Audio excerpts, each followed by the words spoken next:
That was quite a big hit of your THC pin there. Sour Martinelli. I don't know what a Martinelli is, but I think it's some kind of Italian dessert. Well, welcome to the podcast.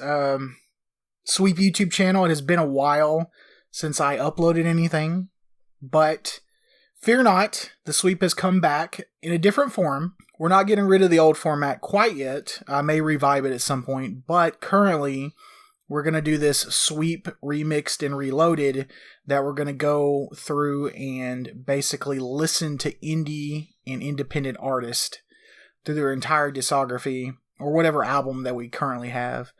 I don't want to dwell on it too much right now in the beginning because throughout the show we'll be discussing all kinds of things in relation to the band that we're listening to right now, how you can listen to the podcast, the state of the Sweep, and etc. But I do want to introduce myself, Daddy White, Dawn, and then also we have Cookie Monster over here, and she'll be the new co-host to the show. We all know that women bring the views. Tatas equals viewers.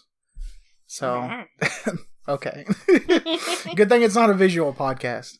The band that we're going to listen to on this episode is called Basic Printer. I'm a little confused because they describe themselves as a band, but it seems to be one individual, at least early on. But later, there seems to be multiple individuals in the band, so who knows? And I will say this off the bat. I did listen to some songs just here and there to get a preview. The first album isn't that good, but he does get better. I don't know what to describe him as, techno or EDM, some kind of synthesized style music. But his first EP that we're going to be listening to in just a second is interesting. We're going to listen to the first song and then we'll come back and talk about it. You're listening to The Sweep. Hey, open up or I'm opening it for you. that sounded... Well, first of all, I thought the intro should have been in, like, a game. Like, some kind of Nintendo game. It was almost like Deja Vu, but I can't think of where I've heard that before. Yeah, I think we had similar reactions to it. That it sounded very, very game-ish. Yeah, during the song you said, interesting is a good word. To me, it was kind of like offbeat, the singing and the music. But again, this is probably the first song he ever made professionally. Because this is from his first EP. I don't know in what order he made these songs, but it's the first one on there. So the band is Basic Printer. And this album is self-named band album, Basic Printer as well. And this one's called Child Grows. And I think some of the lyrics, I don't have the lyrics pulled up in front of me. Don't grow older, slumber, smolder. And the video game style music may contribute to like his childhood in a fashion. But yeah, I think we had very similar thoughts on that song. Word! What's funny is I'm going to cut out the part of being like, oh, can you be a little louder? And they're just going to have you randomly scream word. You're going to leave that in there? I mean, possibly. We'll see. Who knows what Editor Dawn is going to do. True. We watch a lot of Rhett and Link, Good Mythical Morning, which yeah. I used to not be a fan of. I liked a lot of their topics. I just didn't find them too entertaining. But we're going to do a similar concept here of like gut reactions to the song. This definitely isn't my style of music that I listen to. I listen to a lot of comedic rap and a lot of rock and things of that nature. A little bit of country. So this is definitely outside of my wheelhouse, but I'm going to try to rate it as just from a pure music perspective instead of anything personal bias. But I'm going to say that this one in particular is going to be 15 Bulbasaurs out of 100. What do you say? Almost kind of want to say 9 Bulbasaurs. 9 Bulbasaurs. 5. 5? What do we settle on? 7. 7? Okay, 7 Bulbasaurs out of 100. Yeah, I just wasn't a fan. Okay, so 15 Bulbasaurs out of 100 for me, 7 Bulbasaurs out of 100 for you. Mm-hmm. Alright, well let's play the next song. Carl, take it away. We all love the Sweep. Am I right, folks? Alright, again, I think we had very similar comments about that song. Much better. Is better, much better. It's much better. Did you ever watch The Amanda Show? Yes, vaguely. Yeah. I asked for Tom Sawyer. This is Talk Sawyer. But it better. Much better. Let me see. I'm going to give that 40 Ivysaurs out of 100. I still wasn't, like, the biggest fan about... It's not something I listen to all the time. Yeah, that's what I was saying. Much better than the first one. The first one, yeah. That's what I was saying. Let's try to do it just from a music perspective versus, like... How many Bulbasaurs did you give it? We're at Ivysaurs this time. Or at Ivysaurs? But I gave it 40 Ivysaurs out of 100. I'm going to go, like, 30. 30 Ivysaurs out of 100? Mm-hmm. Okay. Respect. So let's talk about how we got here. I don't know if anybody else gets these, but there's advertisements on Instagram and Facebook, basically any website that Meta owns, that would say, oh, we're a band and we do this type of music, and we'll send you a free CD if you just pay for the shipping. And I used to see this for 2 to 3 bands all the time, and I never clicked on any of them or what have you. I just kind of ignored them until one day I did. And then Meta was like, oh, well, he clearly likes this. Let's show him. I think we got to 270 more. So there's a lot of bands that do this. Why did I choose Basic Printer as the first band? Well, he sends out free Pokemon cards with every order. Whew. So we'll get to that later on in the episode. But that's where we are. And if you're curious about the sweep, I can talk about that a little bit. Me, Anthony, Sandy, Juan, some of those people are not on the best terms anymore. And then Efren's going to be coming back soon, but he did have to be incarcerated for a little bit. And Thomas is Thomas, and I still love him. So who knows? I may get some friends together at some point and do, like, I think we're on episode 49, so it'd be 50. Episode 50 of just totally different people. But for now, we're going to do the sweep, remixed and reloaded, and we'll continue to listen to all kinds of bands. I'll try to get a rock band next time, so Cookie Monster isn't as bored. And she's a little nervous. It's her first time doing anything like this. And she talks at the whisper of the wind. I know that Basic Printer will be listening to this, as well as like a bunch of other people I know. So I'm excited to continue this adventure. I did forget that. This is the second song, and it's called Asleep. It wasn't very sleepy. I mean, at the beginning it kind of was, and then it kind of like was like this dreamland, and then like waking up. Well, in the advertisements, he does sometimes have like Super Mario Brothers behind him and stuff, or the one for the 64, Super Mario 64. And I did kind of like that music in the background. It reminded me of the underwater levels, like doo-doo-doo-doo-doo, doo-doo-doo-doo. Or no, that's not underwater. The underground level. Mm-hmm. Maybe, yeah. But all right, let's listen to the third song on the album. Steve, take it away. Now give it up for my good friend, Daddy White. He's doing a great job, really. All right, that was the third song, Youth Shot, and I'll have Cookie Monster talk a little about it. She had some valid points in the song. Well, now I forgot them all. That's what happens when you hit the pin too much. I didn't hit the pin that time. Speaking of, where'd the pen go? When you moved, you sat on it. Oh, son of a bitch. I got something you can sit on. But I will bounce too. Okay. But you said that it was very Mario-esque. Yeah, like especially the beginning. More upbeat. Yes. A lot shorter. No singing. And let me see what I think I'm gonna give it. I think I liked it more than the other one, but not a ton. Mm-hmm. I don't want to say that I don't like his singing. I feel like if it did have singing, it would be a lot better, but just based off music, it was pretty decent. Mm-hmm. Let's see, I gave the last one 40. Let's give this 45 Venusaurs out of 100. Venusaur is very powerful. Yes. Big, thick. Big, thick old Venusaur. Hey, boy, that Venusaur. Thick, boy, dang, boy. Mm-hmm. 39. 39 Venusaurs out of 100 for that one. It's kind of late at night, so we're going to do one album, and then we'll probably cut it and then pick it up later on. It won't do any difference to you. I know that right now, like, Cookie Monster's super stressed about the podcast, so she's smoking a lot. But eventually I will be drinking. I'm not drinking right now, just doing some Dr. Pepper. I had some Ghost Sourhead energy drinks earlier today, right before you came over. Before no we got wonder some you're Grandies. More awake than I am. I am always awake. I is woke. When I'm conscious, I'm woke. Because I live in Merc. I'm woke. Well, me too. I've been in America longer than you've been alive. Burley.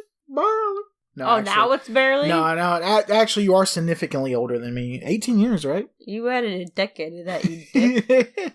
Granny Cookie Monster. Let's get that going. Hashtag Granny Cookie Monster on X, or formerly known as Twitter. Oh, no. What am I going to do with you? I don't remember if I said that song was called Youth Shot. A shot at his youth, as it were. Like killing it, or taking a shot and missing? Your call is very important to us. Please stay on the line and you'll be transferred to the next available agent. Sorry, I had to take a break for a second to figure out this word. So, lethargy? Lethargy? Yep, lethargy. I would have guessed that was like the working of leather. No, it means like, mopey's kind of like a dumb way to put it, but it's kind of like when you're sick and you're like, you're not feeling right, you're kind of like moping around. Yeah, I know lethargic. That's the same thing. So lethargy is like, so it is lethargy, you are lethargic. Mm-hmm.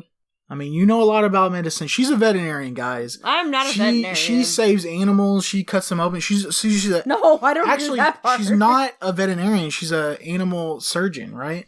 So she works on dogs and stuff. It's crazy. I wish I made that money they made. You'll get there. You know how much more school I have to go to be a surgeon? 6 months tops. And you say I'm so old. How am I supposed to do that? All right, but that's the next song, Lethargy or what have you. All right, George, take it away. This is Ashens, here to remind the listeners that Don, so-called Daddy White, could have just got Richard Sandling to read this line. Bada bing, bada boom, baby. What are you staring at? I was just watching you take the big hit. I was trying to make it not show up on the thing, but it looks like it did. Oh, yeah. Yeah, the mic's pretty sensitive because I have to turn it way up because I talk like this. And then, this is Cookie. I'm Cookie. Fuck off. Sorry, we were ordering some MeUndies, matching, of course, because we're that type of couple. Yee. I have to say, that's probably some of the best singing so far. I was talking about, like, Adele. You brought up Winebox. Winehouse. Wine talk. I'll probably be drinking wine on the rest of the podcast later on. Ooh. I got some cupcake wine and what have you. When you do click the link to get the free album, he does say a little bit about himself. Oh, and we're talking that the singing is a little feminine, but that could be the synthesizer? Yeah, the stuff that he's putting on his voice. But that singing was so much better than the other songs. Word. He says, I make music as basic printer. You can also call me Jesse if you want, though. His name is Jesse. Okay, so he talks about what the style of music is. I'm a solo. Okay, he says solo, but I'm confused because there's other people in the band. I'm a solo gotchi pop? Gloich pop artist? All of our representatives are currently busy. Please stay on the line, and your call will be answered by the next available representative. The estimated hold time is currently less than 96 minutes. That says glitch. Yeah, Google thinks it's glitch. Yeah. I don't know. It is glitch, but with an O in it. With an O, glitch. It has to be a combination of glitch and something else. Where would the O come from? That's what I'm wondering, because it can't be pop, because there's already pop in the word. Oh, goth? I don't know. Like Glock 47? No, goth. Like a makeup. Oh, goth. Okay. You said TH, not LF. Yeah, sorry, I got my thick Texas accent. Not all of us can be from Israel. I don't know where you're from. Fuck off! I'm from here. Born and raised, asshole. And one of my parents was born here too, so fuck off. I was talking about your heritage, but I get what you're saying. And it says, hey, wait a minute, I'm just here for the free CD. He's like, okay, well in that case, just click this button. You'll get the deal. And it gives you Good Weird, which I think is his second, well, it's his first album. It's his second in the discography, because this is an EP that we're listening to right now. And then he gives away his second album. I'm assuming in hopes, or his first album, second CD, in hopes probably to get people to buy the newer ones. But as you saw, and we'll talk about later, I got them all. Gotta catch them all. Pokemon. CDs. Oh, CDs nuts. All right. CDs titties. Okay.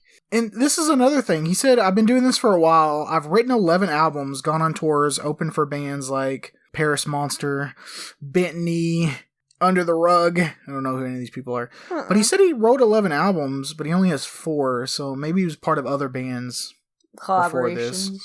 Oh, I didn't think about that, yeah. I like this one, but not as much as the first two, so I'm going to give it 32 Charmanders out of 100. Oh, 24 Charmanders? 24 Charmanders out of 100? Okay. Yeah. I didn't like it as much as the third one. So this next one is called Iron Face, and all I can think of is Iron Mouse, the VTuber, and also Iron Man from Ozzy. What about Iron Man from Iron Man? Who? Iron Man from Iron Man? Who's that? Iron Man the superhero? Tony Stark, never heard of him. Been living under a rock? Well, actually, yeah. SpongeBob Patrick. All right, well, let's listen to Iron Face. Boxy, take it away. Hey everyone, Gohan here. Thanks for listening to this episode of The Sweep. All right, I caught Cookie eating some Christmas Snickers. That was 75% off because we were taking some melatonin pills for sleepy time. And I was taking 2, which is a lot because it's like 24 milligrams total. And she looked at the bottle and was like, oh, you can chew them. And I was like, supposedly. And she chewed them and she effed around and found out. BC powder style. We had to drink the Dr. Pepper out of the Grandy's cup from dinner. Who did you say that song sounded like? Prada Head? Portishead. Portishead. Okay, that's a new band to me. We might have to listen to them later on in the podcast at some point. We have no end of bands, but for anniversary episodes or like milestones, so like the 10th episode or something, I want us to listen to our favorite bands, go through all their discography, you know, in their penisography. Yeah.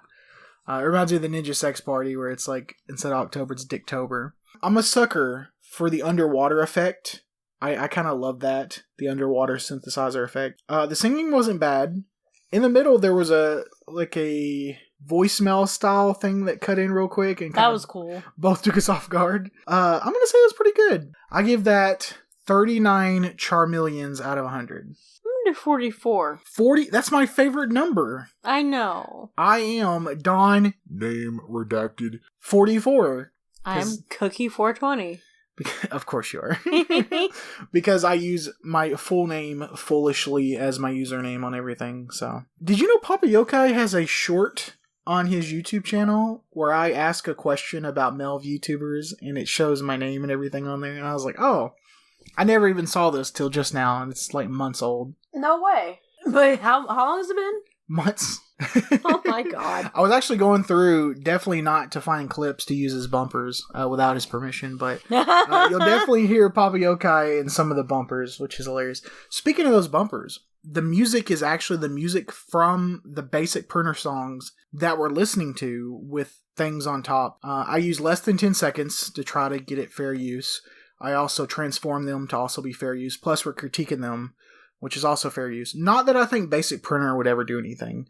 I mean, we are being a little harsh on his music, but again, his later music is much better, so we're just being harsh on his early work. But there may be bands in the future that we're not as nice to, unfortunately. I mean, if it's good, it's good. If it's bad, it's bad. I'm not going to sugarcoat it. But we are here to critique, and we are here to enjoy. But one of those ways you can do it is you can listen to this podcast and just have fun. You can just listen to it, enjoy our ramblings, have no idea what we're talking about, and go about your day. Or you can listen to this podcast and then check out the band later. Or what I think you should do is, for example, right now you can buy the deluxe album that we're listening to at this moment for $8 from Basic Printer's website. And you can go through, and every time you hear a bumper of ours that's cutting in between us talking, you can listen to that song and then go back to us and then hear us talk about the song that you just listened to. And for this entire podcast, you can buy all 4 albums for $30 from his website.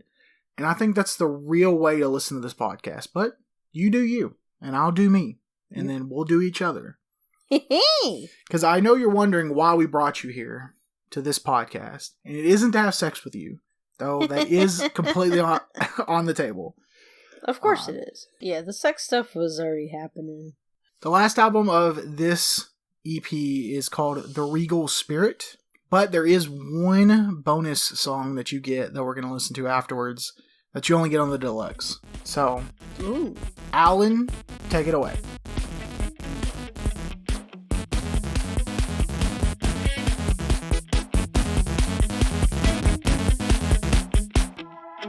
Sweep podcast has grown greatly because of awesome listeners like you and your continued support.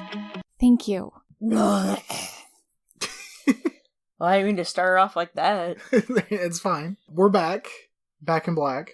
Back in the saddle again. That was an interesting song. To say the least. The beginning was real good, and then it got really weird and kind of bad, and then it ended really well.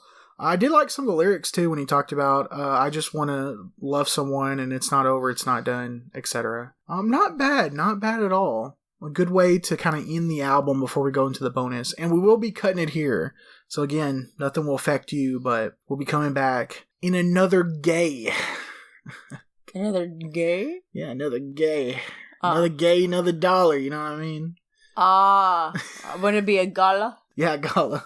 Another gay, another gala? Another gay, another gala, yeah. There you go. I'm gonna give that... the middle kind of throws it. I'm gonna give that 31 Charizards out of 100. Oof. Really close to what I was going to say. I mean, you can. Red and Leak, they agree sometime. I still liked it better than the first one. Even though it sucked in the middle. Yeah, the very first one, yeah, that one was, yeah. I would not want to start off the album with that one. No. Would have made better decisions there, yes. 29. 29? Pretty close. 29 Charizards out of 100. Alright, and before we go to the bonus song, which will be the next time we see you, we're going to talk about some of the cards that came. They gave us some Pokemon cards. We're just going to do one card per album, because technically you get a card per item that you purchased, which is interesting. Other bands will give you handwritten letters, pressed flowers, all kinds of things. Ooh. I'm going to try to do a rock band next time, to where Cookie will be a little bit more interested in the music. But currently, we're kind of going through a Pokemon stage, right? Yeah. You're playing Yellow, and you're doing well, you need to get back to the SSN. How many badges did you have? 3? 4? 3. Yeah, because you're on Lieutenant Surge, basically. Yeah. I'm on the SSN right now.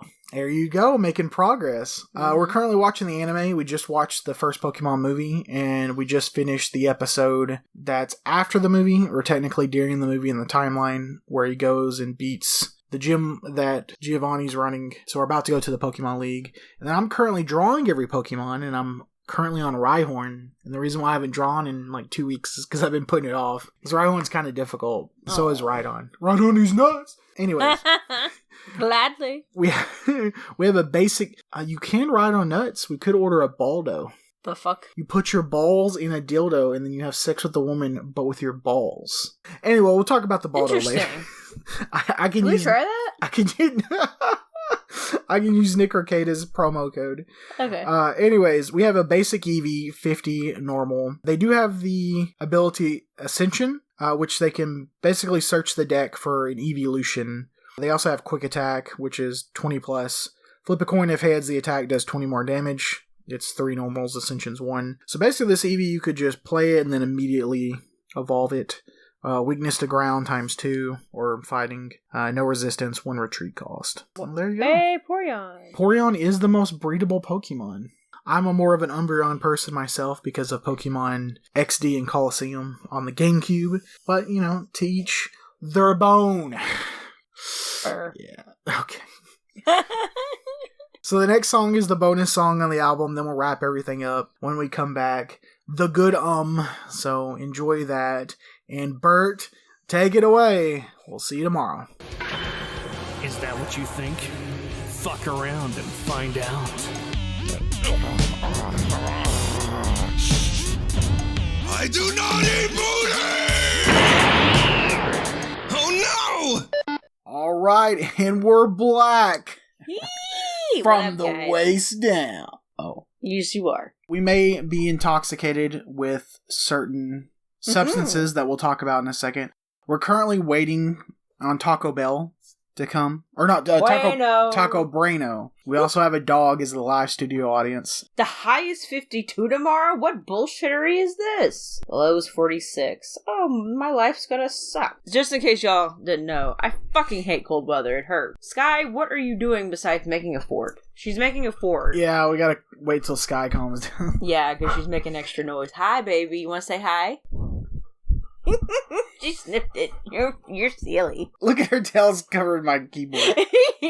She's like, I will be part of this podcast, damn it. Alright, you got a chicken nacho salad, not a chicken taco salad. I didn't know they made a chicken taco salad. We learned. You learn something new every day. What we didn't learn is talking into the mic, but we'll get I'm working on it. We'll get there. But yeah, no tomatoes, plus salsa, plus onions, plus extra queso. You know, I thought I'd be light. I got a Bueno burger, 4 bean burritos, and a beef taco. Damn. And a cheesecake bite. Okay, I knew about the cheesecake bite, but Yes. I didn't know you ordered half the menu. Look, there's a reason why it was $20. This is funny because in the intermediate, I tallied up all our scores for the previous songs on this album, and I'm worried because I think that song might have been the best. Now, this is a bonus track called The Good Damn it. I thought this thing was silent. What are you smoking this time? Currently smoking on this, they're called Polka Pins, that's the brand. Mm-hmm. This one is an orange creamsicle, which actually tastes kind of accurate. Okay. It's like a sweet orange. And sativa. Apparently Alexander did something, so it says, oops, another delivery person is being assigned. Hopefully he didn't steal our food. I'll murder somebody. That has happened before. Previous, my favorite song on the album was Youth Shot, and your favorite song was Iron Face. Both of ours combined was Youth Shot, so you agreed with me, but you gave Iron Face a higher score than I did. I think that was the only time you scored higher than me. But this Good is a bonus track, and what I'm curious about is some of the bonus tracks have demos on them, and some just have songs. I'm wondering if this is a bonus of afterwards, like this is a newer song that he added to his original album, because that was good. I love that last That one. was really good. That's definitely going to be both of our highest scores of the album. You know what? How many Squirtles are you going to give this one? I really can't remember since it felt like it was so long ago that we did the last one. I don't remember what my highest one was. But I think your highest was 42. Oh shit, no, this one's going to get like a 70. 70? That's crazy. Like, especially compared to the rest of the album, or the rest of the album, yeah, for sure. I'm not going to give it that high, but I am going to give it a above the middle. So I'm going to give it a 55. 55 Squirtles. Which means that The Good is our highest rated song on this album. Yeah, I can't believe that song was even on the same album. It just... Again, it's a bonus, so I'm wondering if it's a newer song added to the album. I don't know. Maybe in the future we can get an interview with Basic Printer and we can talk to Jesse, get some of these questions answered. These burning, dying questions. And now that brings us to the next album, Good Weird, which was released October 17th of 2018. And I believe that's the actual free album that they gave away before I bought all the other ones. Oh. And the first song is Good Weird, and it is featuring somebody. It's featuring Dale Florida. So we'll see how it is. I wonder who that is. Alright, DP, aka Double Penetration, aka Double Penis. Take it away. To Cookie. Find Don and then just release it.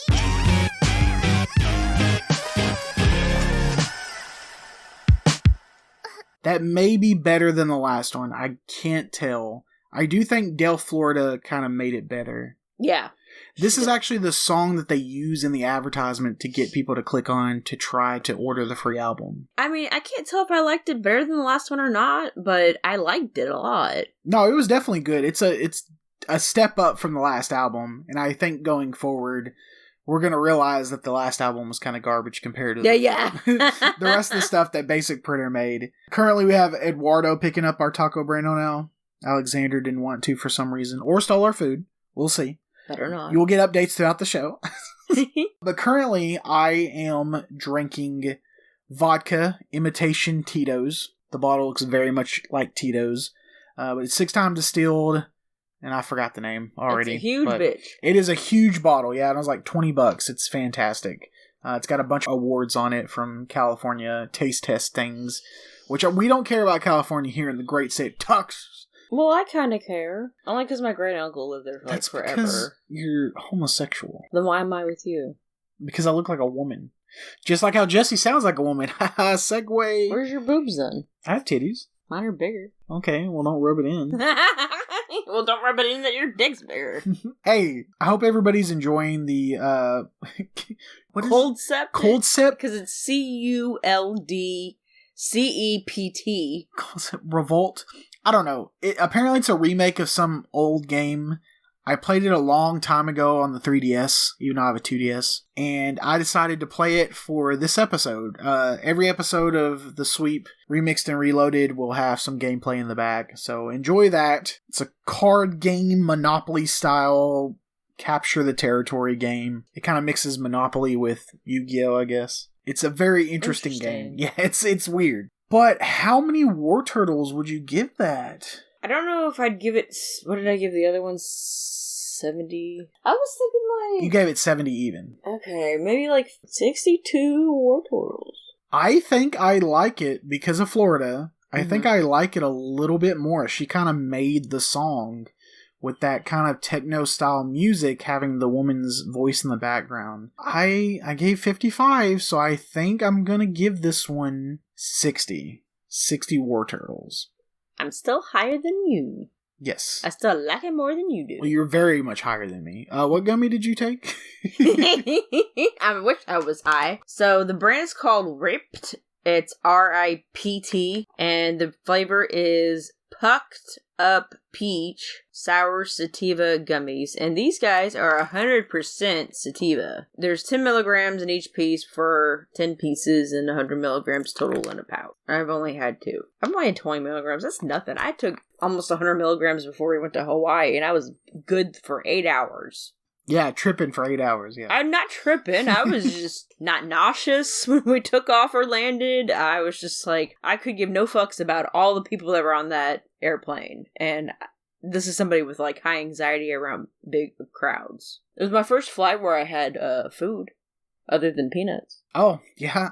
Those do exist, yeah. You gotta go on for more than 3 or 4 hours, I think, though. Well, no, I've had long flights where I still didn't get food, but food was an option. Well, that's bullshit. They made us eat. Oh, that's probably because we were there for 8 hours. I just didn't want to pay for it, yeah.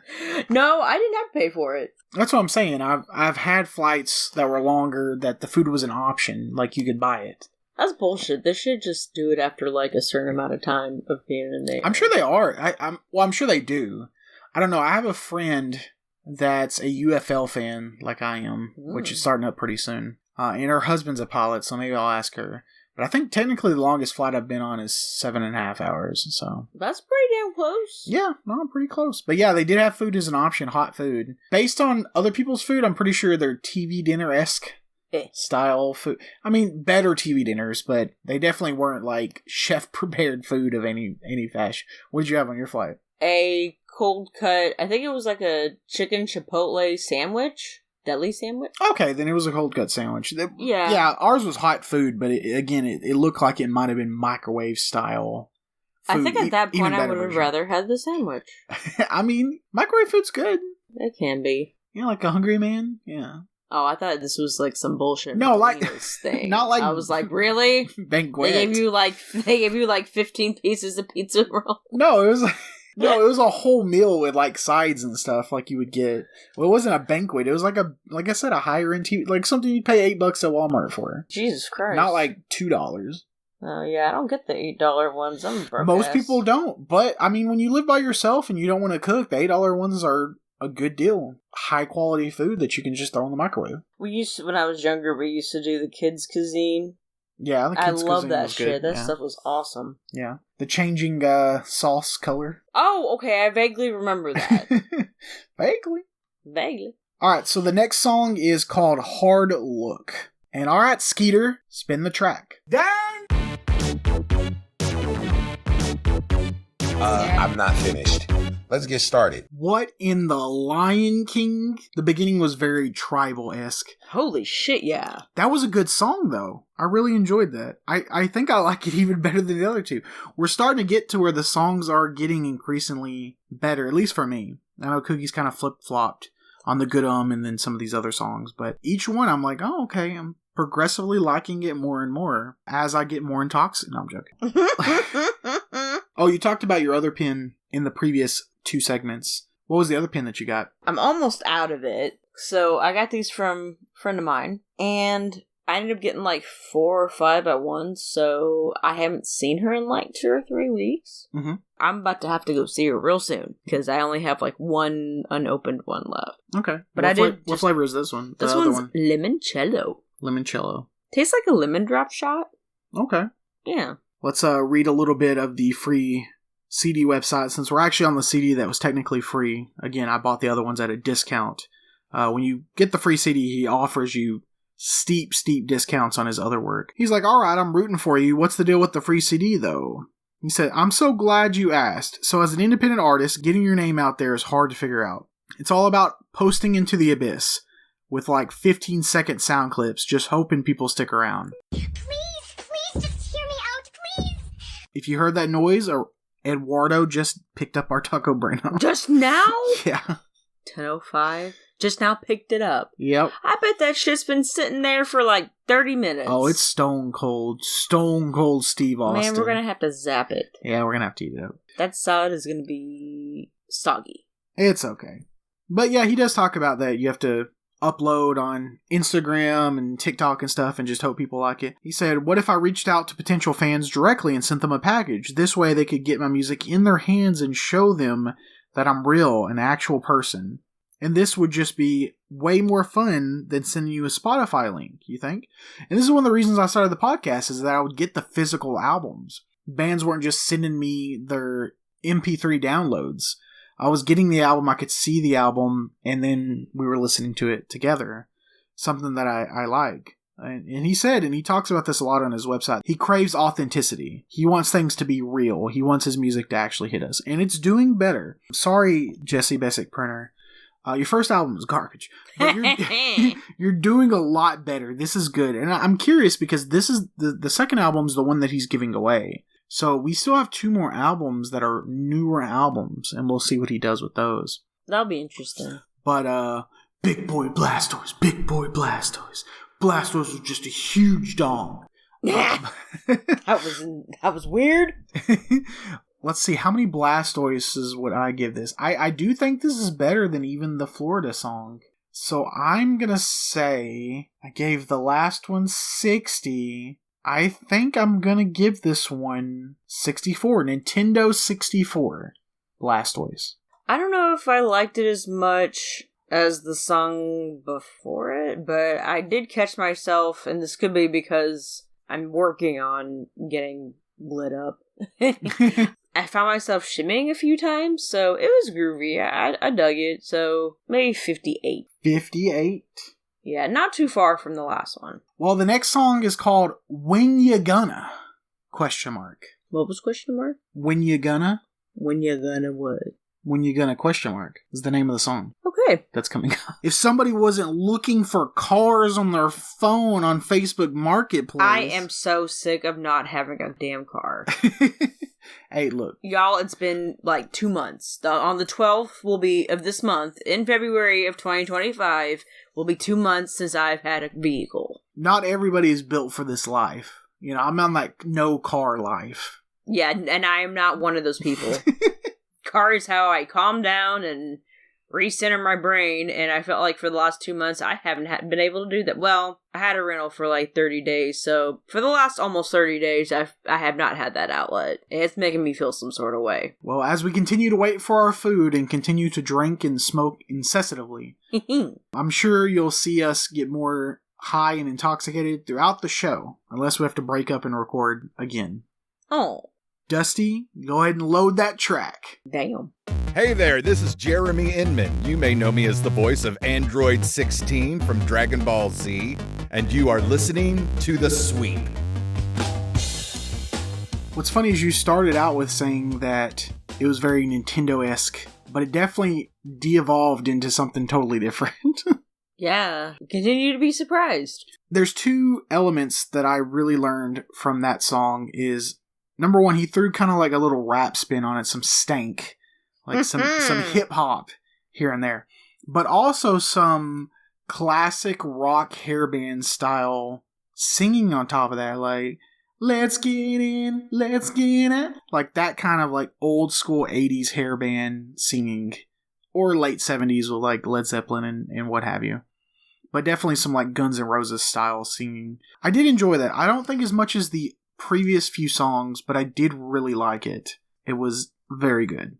Definitely was shocked kind of how that went, because I was like, oh, this is kind of childhood memory from playing Nintendo. I really like the kind of the, I don't know if I want to call them heavier parts, more alternative parts. Yeah, more alternative rock, and then some of the stank rap, hip hop style. And I like both of those genres, so yeah, it was a mesh of a lot of things. Now, the only thing that I think really brought it down from me liking as much as the other songs is he brought back the offbeat instruments that I'm not a fan of. But I did like the sick drum solo. Me too. That was interesting in the middle. How many caterpillars? I think I'm going to give it dead in the center. I think this is a perfect example of like the song is middle of the road for me. I don't like it. I don't hate it. It's perfectly in the middle. I'm going to say 50 caterpies out of 100. Why do you have to be in my brain? That's what I was going to say was 50. You can give me brain. You want me to give you brain? What the fuck? Head brain. It almost went over my head, but I caught it. It's a youth slang. I apologize. I know that you are. God damn it, if you say my age on here, I will kick your ass. We already talked about it last time. The whole age difference? Did we actually say numbers? Oh, not exact numbers, but I said 18 and you said I added a decade. So you're 8 years older than me. Well, thanks for clarifying. People just don't know my age. So the next song is Off of Your Phone, like off your phone, but spelled OFFA space UR space phone. Off of your phone. Off of your phone. Okay, Bunny, let's spin that. Hey there, this is Christopher Guerrero. Wait a minute, what? Enjoy this episode of The Sweep. Gives a shit. Are you good, Sky? Yeah, we're waiting for Sky to calm down a second. We are full of Taco Bell. I've had more alcohol, but I'm probably not going to be as drunk now that I have a full stomach versus possibly drinking on an empty stomach, which is a little bit of a no-no. I did notice one thing, or I did realize one thing when we were listening to the song. I don't have the Pokemon cards with me, so I'll have to go in afterwards and talk about the Pokemon cards, because we were going to do one after every album, but we're currently at Cookie's place. The first part was at my place, so I do not have them with me. I never had it with onions before, though. Was it good? Yeah, I liked it better with onions. It gave me more of a kick. Yeah, I mean, it's free. How's the car hunting going? Did y'all hear that? That was exasperation. Today, after I got off work this afternoon, my mom and I went up and down Louisville looking at different dealerships, and they're just more expensive than they need to be. Everyone wants to finance, and I'm like, no, I had a settlement, I had to get a loan out on top of that to even afford anything close to what some of these people are asking for like 10-year-old cars, because that's like all I can afford. It sucks. I hate looking for a car. I hate not having a car more, though. So, tomorrow, I have 2 individuals that I'm supposed to meet up with and test drive their cars. So, hopefully something comes out of that. Definitely, hopefully. But think about it. There's women with 10-year-old kids that are looking for sugar daddies, so... I guess, well, I could have started earlier. There's a lot of craziness happening in the world. Going back to the free website... Or not the free website. The free CD purchase portion of the website, a Basic Printer. He talks about that his CD is sick. It has high resolution cover art by St. Louis artist Miles McGrandy. I'm assuming is how you say that. And also he autographs it, which he did. I thought it was going to come customized. Maybe I'm a little bit of a diva, but it does not. He just autographs it. And again, he sends Pokemon cards for just $5. Ship within a week. I don't recall. I do recall him sending an email, not him personally, I'm sure it's automated, but saying that it may take a little while because he does it all by himself, the packaging, the shipping, and everything. He also has an F this guy money back guarantee, which, that's kind of crazy. Yeah, he'll refund the $5 shipping within 30 days. No questions asked. I will not be getting a refund. This is amazing music. Yeah. And I enjoy the physical albums. Well, man, I never thought CDs would be old school when I was like 9, 10. Yeah, back in the 70s. No, you're not good at math. You were using records, right? That's what they use now too. Yeah, but like it was new. No, records were not new when I was born. Are you sure? Like I remember when you were a kid, like you would bust out the 8-track player, right? Nope. What? What 8-track player? The gramophone? No, I don't know what you're talking about now. The gramophone? No. The fuck is a gramophone? Back in the early 1900s, like the 20s and 30s, they used to use wax cylinders and play it off a gramophone, which was a giant metal tuba-looking thing, and the wax cylinder would turn like a record, and it would play the music off the wax cylinder into a giant tube. What on earth? It was a gramophone. Okay. What the hell does this thing look like? I might be pronouncing it wrong. You know what it looks like. Yeah, I was going to say, it sounds familiar, but not because I used it. Like this, but instead of a record, they used wax cylinders. Yeah, I've definitely, I've seen those in textbooks. Yeah, here you go, see? Wow. And that's the little wax cylinder that they used before the record was invented. Damn. Yeah, I know. So how was it like using those when you were a child? Fuck if I know. They weren't around when I was a child. They were extinct. No, they had to have been brand new technology. Well, let me see what year they came out. 1888. So by the time you were born, nobody that I've ever known in my entire life was alive then. We're done talking about that instrument. I mean, that was a nice little history lesson, though. Yeah. Anyways, I'm going to give this song 44 Metapods out of 100. I don't like it as much as the other ones, but it was cool. 44? I liked it a little bit more than that, but I don't know if I'd totally give it 50-something, so maybe 47? 47 Metapods out of 100? Mm-hmm. Yeah, not the biggest fan as opposed to the last 2 or 3 we listened to. The next song is Soar Captain. And alright, Randy, go ahead and load that MP3. Or WAV file. Or AFCV3-114VXY. Whatever format the current song is in. JPEG. Actually, we're going to listen to it off wax cylinder. Oh, God. Top of the morning to you, laddies!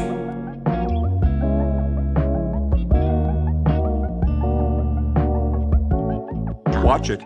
They're still hot. Well, that was a very abrupt and random stop to a song. Mm-hmm. That was kind of a random song. It was very random. Yeah.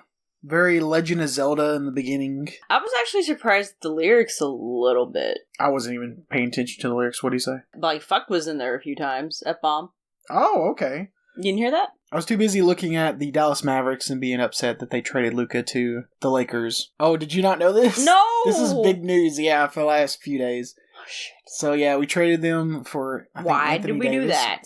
Because the new owners hate us. They want to move the team to Las Vegas, and they're garbage, so... Well, fuck the new owners. I'm hoping that the Mavs lose every single game going forward. Yeah. And that the Lakers go to the championship and win it, and Luka gets to hold the trophy. That was a fuck up. I missed the F-bombs because of that. Well, I will say plenty more. Oh, and Basic Printer did comment on my Facebook post talking about he was real excited to listen to this podcast and to message him as soon as it went out. Which I will. And I can't wait. And hopefully we'll get an interview with him later on. Maybe in another episode, maybe a standalone video. I'm not sure how I'm going to deal with that. I'm sure that bands will be willing to come do interviews after podcast episodes. I just don't know how I'll particularly deal with that. But speaking of Basic Printer, let's go to his website really quick and take a small look at it. Actually, it also has a video on one of his other social medias where he buys a printer, I think at Walmart, because he's Basic Printer. Clever. So he says, Basic Printer is the name of the band. Welcome to my website. It is me, Basic Printer. And who am I? Well, the truth, I'm a small, creative man who thrives off authenticity. I feel like so much of what you see in the world involves people hiding their true selves. Yeah, social media is very fake. Mm-hmm. There was a time where where Facebook was like my only social media. Yeah. Because MySpace was like, it did at the time. And Facebook was like the only one. It was before like Snapchat and Instagram got popular. One day I just had enough of like people on my friends list airing their dirty laundry about shit, because I'm not like a big drama freak. Mm-hmm. And I was like, damn, I need to get the fuck away from this for a while. So I was on Facebook for like 4 or 5 years, maybe 6. Yeah, based on your photos, it looks like it. There's photos of you and Ramsey super young. Mm-hmm. And then like recent. Yeah. Big jump. I was allowed to be on MySpace when I was real young, but I wasn't allowed to be on Facebook. So I was actually on MySpace till kind of the death, and then I got a Facebook later. Yeah, I was on MySpace first.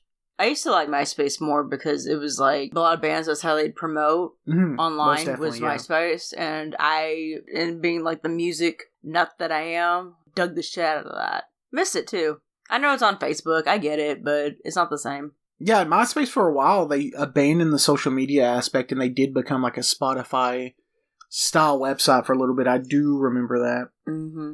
So Jesse says, I want to be the opposite of that, which is why I'm called Basic Printer. I'm an open book, merely producing what's always been inside my head. Press print, get what you're looking for. If you're here, it's probably because you like my music or just like the goofy internet man. He does dress, interestingly. Oh? Yeah. Nice. So glad to meet you. You deserve a treat. Go ahead and pick one. Get weird or get brainy. Oh, wait. Get weird. Alright, let's get weird. I don't think I've... Oh, no. Oh, it's his reviews. Okay. I want to tell you all my secrets, no matter how embarrassing. Basic Printer, how big is your penis? The world needs to know. So, speaking of Snore Captain, which was the song, Sky is currently being a Snore Captain. I give it 33 Butterfrees. No, 35. You give it 35 Butterfrees? Mm-hmm. Ooh, that's back to first album numbers. I'm gonna give it 40 Butterfrees out of 100. The next song is called Two Heart Tunes, and I'm wondering if this is gonna be a love song. Alright, Rudy, let's lock in, lock out, strap on, and peg. Yeah. No. Please? Daddy White.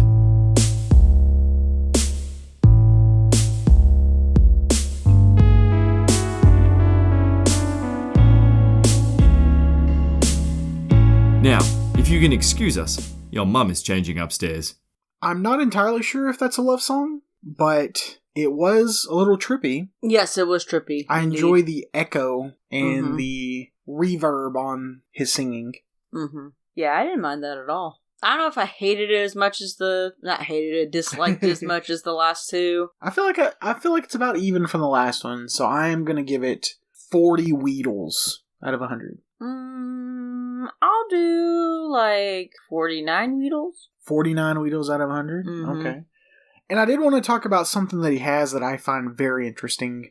I follow a lot of blood sports, comic gates, I Stand With Vic style YouTubers that are a lot of lawyers and comedians and what have you that cover a wide range of legal topics. And some of them have created Patreon substitutes because... No way! Good lord, sir. I'm sorry, the Dallas Stars are scoring a lot of goals. It's 7-3 right now. Woohoo! Anyways, they've created Patreon substitutes because they get kicked out of Patreon for their free speech. Because they say something that Patreon doesn't like, which MasterCard probably doesn't like, and MasterCard owns all the payment processors.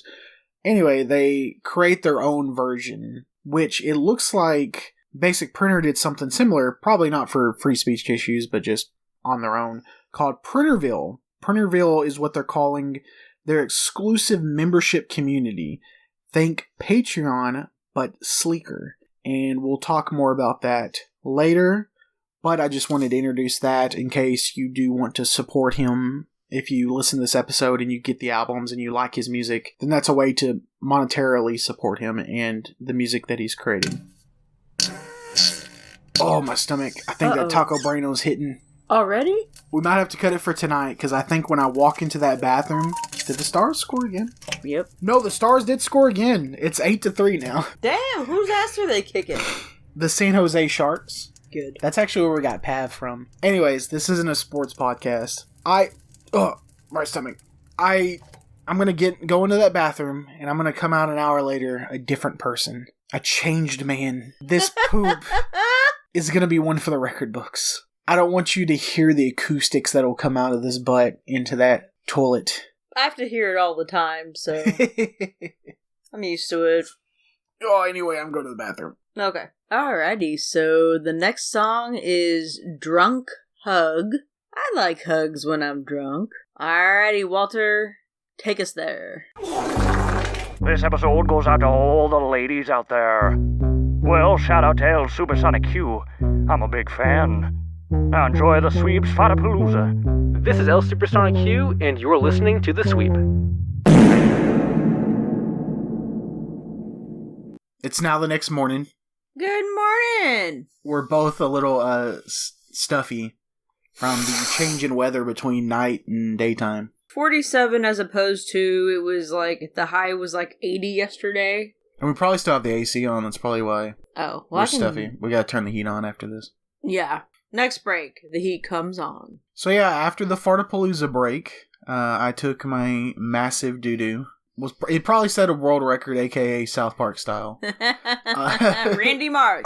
There's something I forgot to mention. I think in the last song, right before we broke for the night, it did have a B-52, like Rock Lobster Channel Z style vibe. This one definitely sounded like a Disney villain song.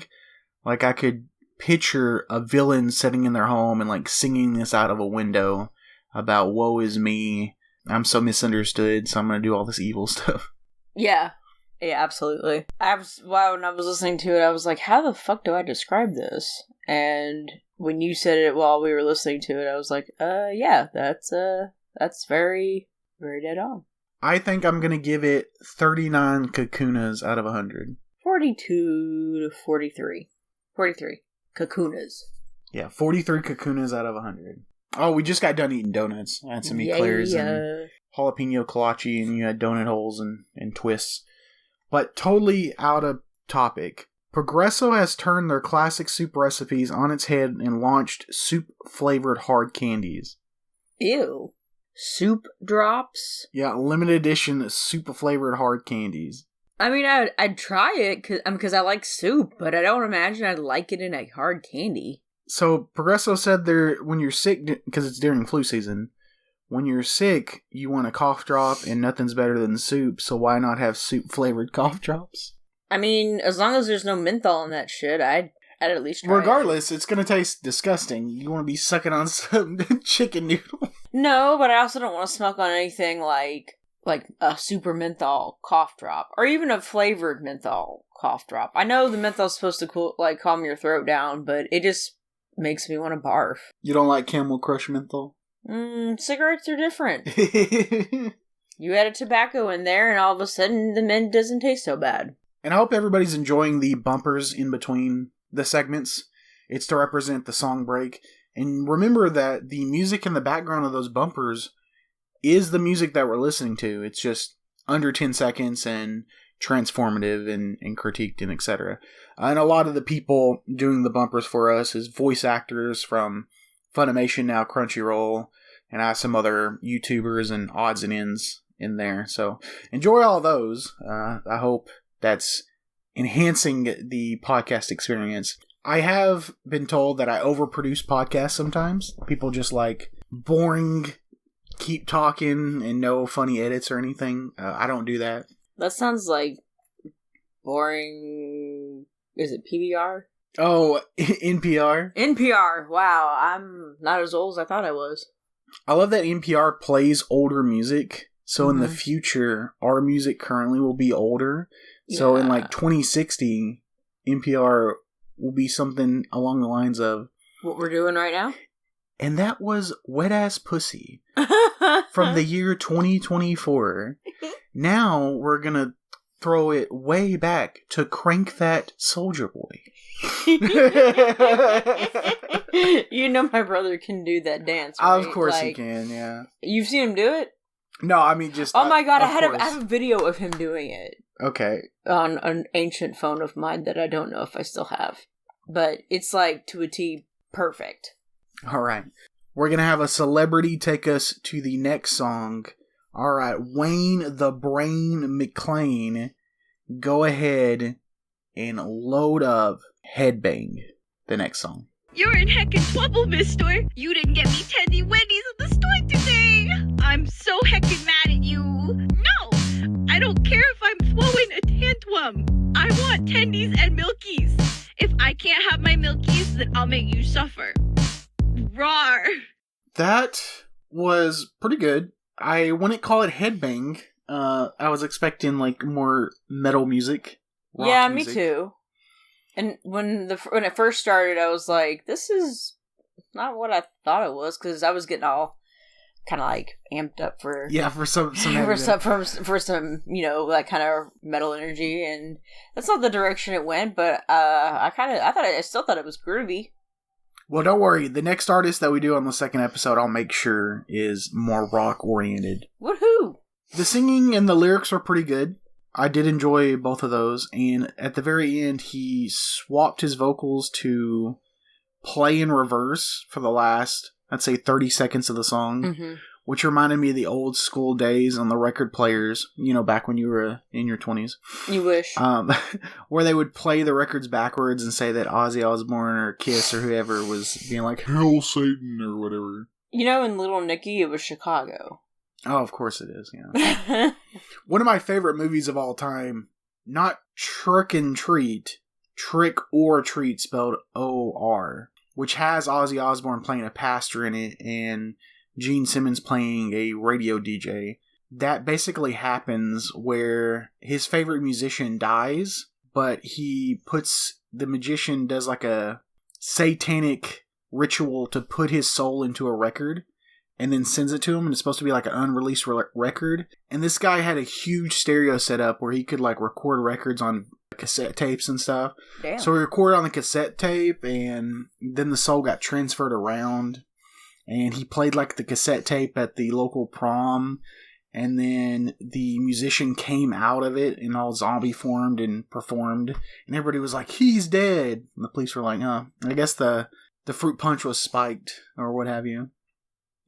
Damn. With acid? No telling. Yeah, no kidding. I guess. Speaking of, just last night, I was a little bit more intoxicated than I am currently. We were watching Willy's Wonderland with Nick Cage, which is the funniest movie of all time. I hope they weren't trying to be serious, because that movie's hilarious. Yeah, that was not. Surely not. Don't call me Shirley. No. Aw. How many B-drills would you give that? I want to say I almost liked that better than that one song I liked a lot. Okay. I kind of want to do like 84 B-drills. Wow. Yeah, I don't think I liked it as much as you. I did like it. I am going to give it 46 B-drills out of 100. Damn, we really went the opposite direction on that one, didn't we? Yeah, I like it kind of middle of the road of this album. There's definitely songs in this album I enjoyed more, but I did think it was good. That might have been my new favorite. That's definitely your new highest score now. Yeah, for sure. There is a demo and a song for the bonus, but on the albums going forward, the first album only had one song, but we're going to play the bonuses together and just rate them as a whole group. Because some of the demos are just demos of songs that we listen to. Uh-huh. Willie Nelson. We're doing celebrity ones now. Willie Nelson, take it away. Yeah. Okay, Don. That's what Willie Nelson sounds like. My favorite old man weed smoker. Why do I feel the urge to call this man Dad? Also known as him. I want you. Physically. Daddy Rock is now available. That was Good Luck in an untitled demo. I wasn't a fan of Good Luck because I don't like the offbeat music that he seems to really enjoy. And then the untitled demo was just a cool little piece of a song, I'm assuming, that he either scrapped from one of the songs of the album or maybe used later on in a different album. Again, not a huge fan. I give it 21 Pidgeys out of 100. Yeah, the middle was kind of cool, but I couldn't tell if this was like something. Sounded like it was like similar to another song we'd already heard. 27. 27 Pidgeys out of 100? 27 Pidgeys. Alright, so prior to us breaking for the night last night, your favorite song was Good Weird, and mine was Hard Look at 64 and then 62. Which means combined Good Weird was our favorite at 61. But it has now changed. Headbang that you put at 84 and me at 46 puts it as your favorite and then also the top favorite of the album for a 65 total score. Damn. Like I said earlier, we're at Cookie's place, so I don't have the Pokemon cards with me, but I'll slice in me talking about it during the editing phase. But we can talk about that we met Tara Sands recently. She is so cool. The voice of Bulbasaur. Bulbasaur. And she did the Bulbasaur voice for you, and you got really excited. It was almost like I can't say tears of joy, but like it was. I think I blushed and was like, "Oh my god, so starstruck." Yeah, and she's very pretty, especially for her age. We looked it up, and I think she's about to hit 50. Yeah, she looks damn good. She could pass for like at least like 30s. And I listened to her podcast called 4Kids Flashback, where she talks about the old 4Kids dubbing of like Pokemon and Yu-Gi-Oh! And etc. All of our childhood anime cartoons. I'm not shouting them out on this episode, because I do have a portion at the end of the show where I will shout out a podcast that I want everybody to go check out from ours. But that is definitely a podcast that I listen to, but they do not need my help. They have a big following, and I try to listen to every episode.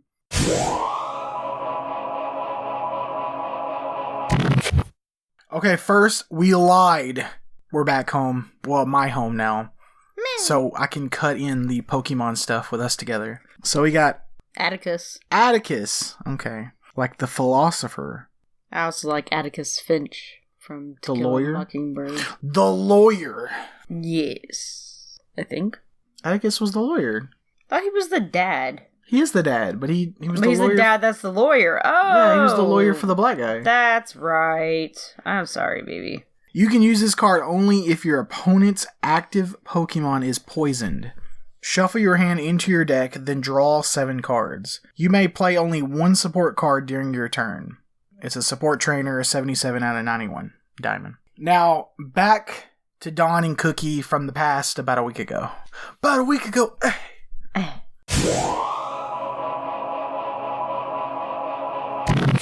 Alright, so we're going to move on to the next album, Fantastic Wrist, released February 19th of 2021. And the first song, surprisingly enough, is just called Intro. How original. And we have none other but Zach Wilde to spin this track. Alright, Zach, do your thing. Oh,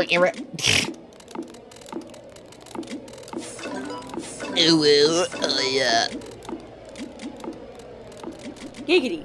I was going to say that at the beginning, it almost sounded like Hot for Teacher, where they're in the classroom and they're like, give me a pen, give me something to write on, and there's like crumpled paper noises and what have you. Oh, yeah. But then it started turning into them playing a video game that I assume is like Super Mario Brothers with the pipe noise and the coin collecting noise. Mm-hmm. I don't know, it was very interesting. I wouldn't quite call it a song, it is definitely an intro. Yep. As it says it is. I enjoy a lot of the intros to the Ninja Sex Party albums, where they talk about like how to have sexual intercourse while playing the album. I think I've shown you some of those. And I'll be seeing Ninja Sex Party pretty soon when they come here to Dallas. I think in June. And I have front row VIP, as I always do, to every Ninja Sex Party concert. Woot woot! Yeah. Well, there's not much to talk about that. I'm going to give it... This is really hard to judge based off the other songs. Yeah. I'm going to give it 33 Pidgeotos out of 100. So, I started playing Super Mario World when I was 7. So it was kind of... That was when Super NES came out. So, that was like a game, and I think Mario Paint or Mario Kart came with it too. Some kind of, I don't know, game pack for Super NES. Okay. But I played the other 3 later on. So it was interesting to kind of like play that at the time new technology first, and then like go back and kind of play the older ones. Yeah. So I'm a big Super Mario fan, but whatever. I still liked it. I mean, like because of that, I will give it like a 44 because I really like Mario stuff. But other than that, it was an intro. And speaking of, the next song is actually called Tetris. Well, that makes sense. Okay, Peter, here's Tetris. Let's load it up. Shout out to the whole sweet podcast from Don Daddy Whitehill. Love you all. So that was chill. That would be like some good like background music to like just either chill and not say anything at all, or chill and talk about whatever. And we kind of did that. Which we kind of did. Well, you brought up something that I wanted to bring up that I hadn't brought up this entire episode yet. There's a photo on the screen right above our logo for the new Sweep Remixed and Reloaded of me and a guy. That guy is Legal Vices, one of the legal YouTubers I used to watch that would cover legal topics or news topics, etc. Sometimes a little bit of politics. And he passed away recently. So this show, or this particular episode, is dedicated to legal vices. And hope you rest in peace, brother. He's now taking whiskey shots with Jesus in heaven, so. Aww. All the fans band together and got him over 100,000 subscribers, and YouTube is sending his silver play button to his son, so to honor his legacy. What's the silver play button? So on YouTube, when you get 100,000 subscribers, you get a silver play button, and then when you get 1 million, I think you get a gold, and when you get 10 million, you get a diamond. PewDiePie has a ruby play button. I think is for like 100 million or something. Damn. Yeah. So. It's not that old either. No, I think Cocomelon, T-Series, PewDiePie, I think those three are the only ones that's ever beat 100 million. I could be wrong. Wow. Rubies are pretty. What's Sapphire? There should be a Sapphire I don't if think there's not a Sapphire. No. Well, they've given out multiple 100 million play buttons to the few people that did it, but they're not all the same. So like PewDiePie got a ruby, but I think T-Series got like a trophy with like a YouTube thing on it. And I think Cocomelon got something totally different too. So they're very inconsistent when it comes to the 100 million. I'm not confused, but I think when you say Cocomelon, it reminds me of like the baby cartoon that they put on for. Wait, what? Yeah, Cocomelon's not a show; it's a YouTube channel. Oh, yeah, it is. Cocomelon. Yeah, they have like 100. They used to put Alice in front of that. They have 100 million subscribers. Hold on, let's look it up right now. Yep, yeah, 189 million subscribers. Shit. Yeah. That's one of the few channels that went over 100 million many years ago now. I was going to say a few years ago, but it's been quite a while now. PewDiePie and T-Series, which T-Series is the biggest company in India that makes Bollywood movies. Ah. So their channel is mainly like just trailers for their Bollywood movies. Unlike Hollywood here in America that makes a movie like we probably have 50 big movies that release a year between 5 different studios. So let's say like a studio does like 10 movies a year or something. They put out movies like every week. So they have hundreds of blockbusters that comes out in Bollywood. So T-Series would basically like post their trailers, and they were going to beat PewDiePie for the 100 million spot and be the top rated channel. And then T-Series skyrocketed way past PewDiePie. And I think they still are way above him. But then for second place, it was a battle, which this is more recent, PewDiePie and Cocomelon. So much so that as a joke, PewDiePie had fans submit their version of the Cocomelon intro that he would use to play, but it would say PewDiePie instead of Cocomelon. Whoa. And the joke was that he's going to trick all the kids. Instead of watching Cocomelon, they're going to watch PewDiePie and it's going to help his numbers. Which is obviously a joke, but let's see. I am going to give that song 35 Pidgeots out of 100. 35. I'll do I didn't hate it, but I didn't love it either. 45. 45 Pidgeots out of 100. It's the same in Turkish as it is in English? Yeah, so I was trying to see how to pronounce this. Ithaca.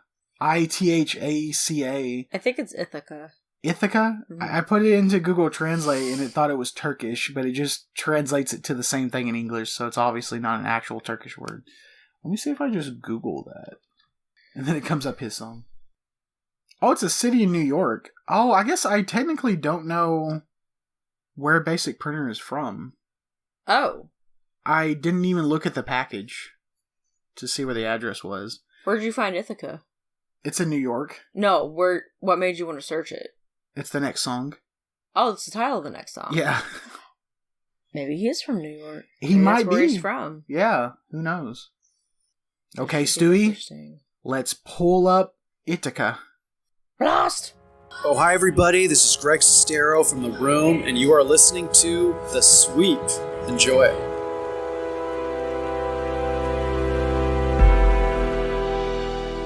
Okay, that had big indie coffee shop vibes, but then halfway through it switched it up into what I would call answering machine style music, where it sounds like it's being processed. Yeah. Yeah. And I like that, actually. I remember when I was like, oh, I kind of like that switchover. I think I'm going to give that 40 ratatas out of 100. I'm going to go with 52 ratatas.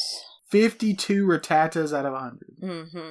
Mainly because he got me at that middle part. Alright, even though Cookie said she hates this and it's garbage, I'm going to read Basic Printer's honesty policy, which, again, Cookie hates. How do you know? Because you were making fun of my notes. Oh.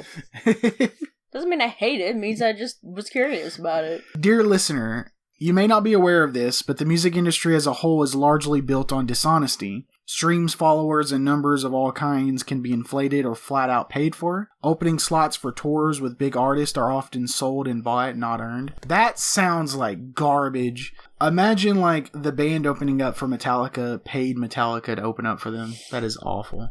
Yeah. Merchandise production is done by robots in warehouses using cheap materials. I don't see a problem with that. The song was written by teams of ghostwriters hoping to cash on the current trends. That's true. Magazine covers, radio placements, and prime real estate exposure is bought by PR companies, injecting a played-up story that otherwise boils down to having rich parents. Also possible. I mean, you can technically have a PR company and not be the richest artist in the world. Mm-hmm. I have a ton of artist friends at some major labels and more who have had talks with them. The thing is, major labels aren't doing anything impressive. They just got there first, to Spotify, to manufacturers, to venues, to press medias. When a label needs to create a star, it's a matter of revving up the engine, sending the emails, watching the dominoes fall, whether the masses are asking for it or not. In other words, it's a lot of fakery, it's a lot of BS, and best, it's uninspired or relevant to having the most money. F all that sideways. There's a lot more, and we might talk about it in a second, but I enjoy the honesty policy part of his website. It really talks and breaks down the music industry from somebody that is currently experiencing it. And I was on a Zoom call meeting with one of my favorite bands of all time, Planet Booty, with the lead singer Dylan. I do it every month. Being a Patreon member, I have access to the Zoom call.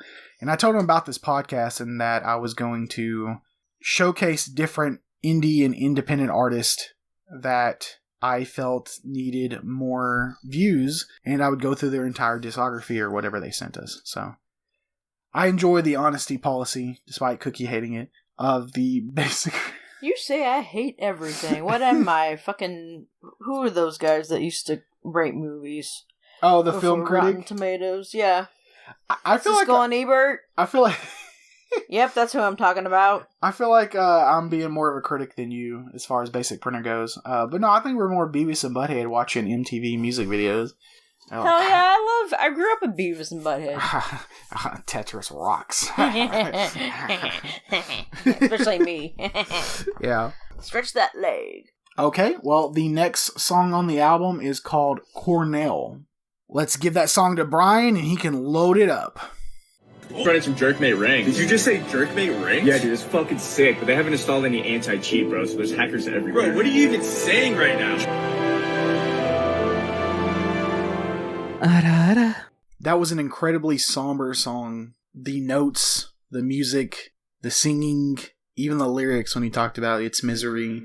To me, it sounded like the beginning of a Rob Zombie song before the hardcore music kicked off. Sometimes he has those intro style portions of the song. Not bad. What do you think? Yeah, not bad. I mean, it was definitely somber. That's why I kind of asked, like, is this in any relation to Chris Cornell? Because he died pretty sad. It may be. I actually don't know. I was so upset when that happened. I think I'm confusing him with the other guy. What other guy? No, is it Foo Fighters? No. Linkin Park? Nirvana? Yeah. Kurt Cobain. Yeah. I remember when I went to go see Drowning Pool, I didn't know it was a different singer till afterwards. Oh, yeah. So I know he died recently. I was very sad when the Smash Mouth All-Star singer passed away. I was sad to find that out. Oh, here goes Sky. Yep, Sky got hot. She's a wolf husky mix, and she's got this... It looks like lab hair, but it's very fluffy. It's got like an undercoat too, which most labs, like, they have a little bit, but she's got a lot of it. So, she gets hot on my bed sometimes, even though I have the fan on 24/7, and she'll start panning and have to get off my bed and go lay on the tile. That's not my cup of tea, but I am going to give it 41 Radicates out of 100. I think I'm going to do 51. Because I did like it, even though it was kind of sad. Yeah, 51 Radicates out of 100. I wanted to go back to his honesty policy and read a little bit more. From day one, Basic Printer has been a self-built artist venture based on realness, honesty, and vulnerability. And I want you to know that spirit is the most important to me and carried me through till this day. I'll admit it, I've fallen for the allure of fake success before. I've bought streamers. Yes, you can do that. 50,000 on Good Weird. So go ahead and subtract that to whatever you see on the play count. I've paid an Instagram account to feature one of my posts once. It did nothing. I even once paid someone on Fiverr to write an article about me. I've seen those things before. Just to see if it would make me seem more legit. It didn't. It was cringy. I bet. Thankfully, these were all cheap vendors that I quickly distanced myself from a long time ago. In the spirit of maintaining this policy of honesty, I would be remiss to not mention that even I've fallen victim to the stupid crap of the past. The point is, I'm not interested in any of that. I don't want to be any of that. And the worst part is that I don't think you should be on the receiving end of this. You're smart, you're real, you have a life, interest, desires, and suffering.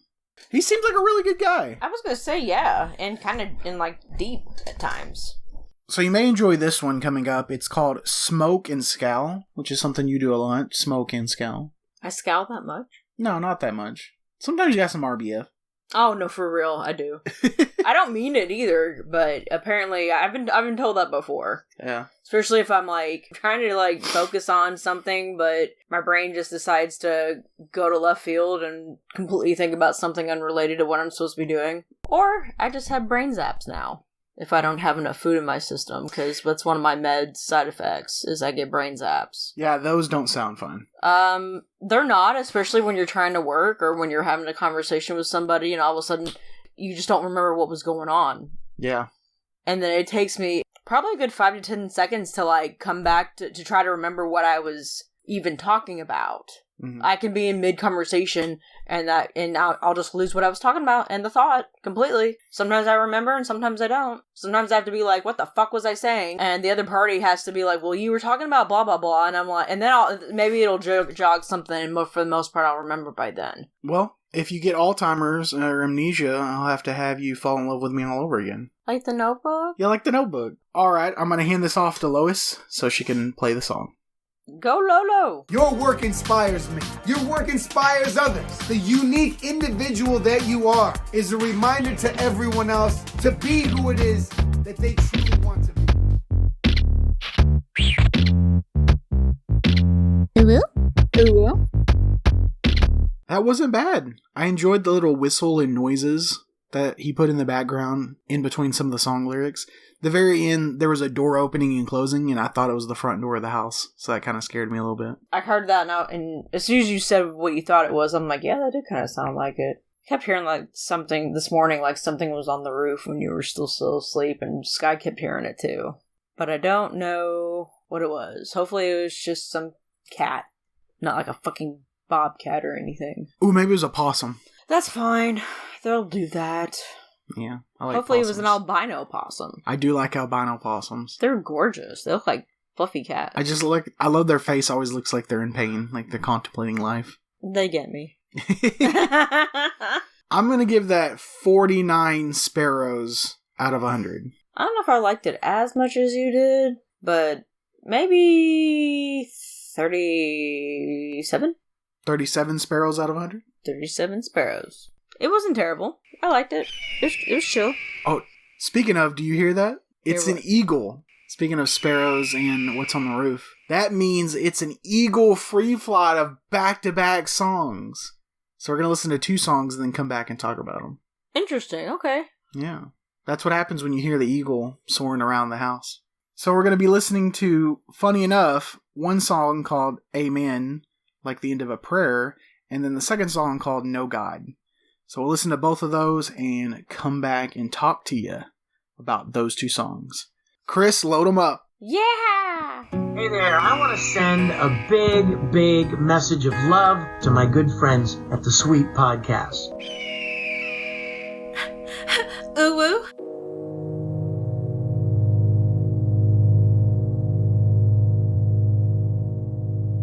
And we're back from that Eagle free flight of back-to-back songs.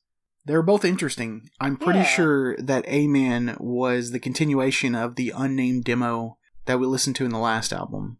But then he added a few more newer sound effects because the demo had old school, like Mario style sound effects. This one had like the turning off of, I think, an Xbox controller. And then it had a bunch of acoustic guitar. Then the second one was just kind of a generic basic printer singing style song. I think I'm going to give Amen a rating of 38 pharaohs out of 100. And then I'm going to give No God 40 pharaohs out of 100. Amen. It was okay. Maybe like a 42. But I like the other one better, so that one's more of like a 53. Alright, so you gave Amen 42 pharaohs out of 100 and No God 53 pharaohs out of 100. And I was talking about this earlier. I want to do a shout out once per podcast for another podcast. I know we talked about 4Kids Flashback, but that's a bigger podcast that doesn't need our support. If you're a fan of football and you want to get into UFL, which is alternative football that is the opposite of the NFL season, my friend Lauren Van Der Esch, which is the cousin of Van Der Esch that played for the Arlington Renegades, which is another UFL team. He has a podcast called Michigan Panthers Pride, or MI Panther Pride, Michigan's Panthers Pride. You can actually go to YouTube, and it's youtube.com/MI Panther Pride, and it'll take you straight there. It looks like currently, at the time of this recording, he has 11 episodes, so go give him some love, get into UFL, maybe you'll become a Panther fan. If not, you're always welcome to be an Arlington Renegades fan. You can talk to me about that. But yeah, go show that podcast some love. Again, I wanted to shout it out once per episode. So if football is something you're interested in and you want to get into alternative football, or you already are, go check him out, and he'll tell you all about the UFL and some of the Michigan Panther related topics. The next song is Ozymandian? I just think of Ozzy Osbourne. It says something about suggesting or pertaining to Shelley's Ozymandias, a proud king whose empire and blah blah blah. Yeah, so Ozymandias... It does sound like something that'd be related to Ozzy Osbourne. ...is an English romance Sonnet. poet, but his is Ozymandarin. Oh, what's the meaning of Ozymandian? Hold on, that's a Google thing. A dictator. Oh. Megalomaniac. Someone of immense size and colossusness. From the Oxford English Dictionary. Ooh, pissy. That should be interesting. We're running out of interns. Hold on, let me bust open the old binder and see what I can throw out there. Meg, let's play that song, or you're not getting your college credit. Silver Stroker, Golden Gooner, Emerald Edger, Platinum Pumper, Diamond Diddler, Grandmaster Vader, and then Notorious Nutters for like the top 10 gooners in the world, bro. There's a bunch of fucking sweats in there. Alright, as I sip on my white sugar-free Monster. Delicious. That song was okay. Not bad. Yeah. Very middle of the road. Very basic printer. Yeah, very basic printer. Yeah. For some reason in my notes, I guess we could talk about it. I don't remember why I put it in there, but in my notes for this song, I just want to talk that our 6-month anniversary was coming up. Oh, baby. And Valentine's Day is coming up too. I know, that's on, oh shit, that's Friday. Yeah. I need to get a car quick so I can go shopping for you. Yeah. You can go give me something for Valentine's Day? I would like to, yeah. I would love to. I got you. My dick in a box. My dick in a box, baby. Well, and then I'll counteract with my pussy in a box. How about that? Do you have a gift receipt? No, I'm just... You wish. Got him. Call me Super Mario Brothers for how I'll be laying the pipe. All right. I think I'm going to give that 41 Ekans. Ooh, we're at Ekans. We are at Ekans, yeah. I was gonna go pretty close to that. Like, maybe an even 40. Even 40 Ekans? Ekans. Out of 100. The next song will be titled Pittsburgh, which kind of throws our theory that Jesse and Basic Printer are from New York. So he might also be from Pittsburgh, who knows. Damn. But the next song is called Pittsburgh. No idea why. But let's go ahead and get to that. And we got some more people in. I got tired of interns, young people, this generation screwed. They were supposed to be playing the songs that were coming up, but instead they were doing TikTok dances. And were saying that they had to reach so many followers before Trump banned them again. So, I decided to hire some older people. So, Mr. Brown, Mr. Brown. Okay, hey, can you play the next song? Pittsburgh. Thank you. Sorry, it's very hard of hearing. I'm an old man. Alright, we'll see y'all in a second. Aura.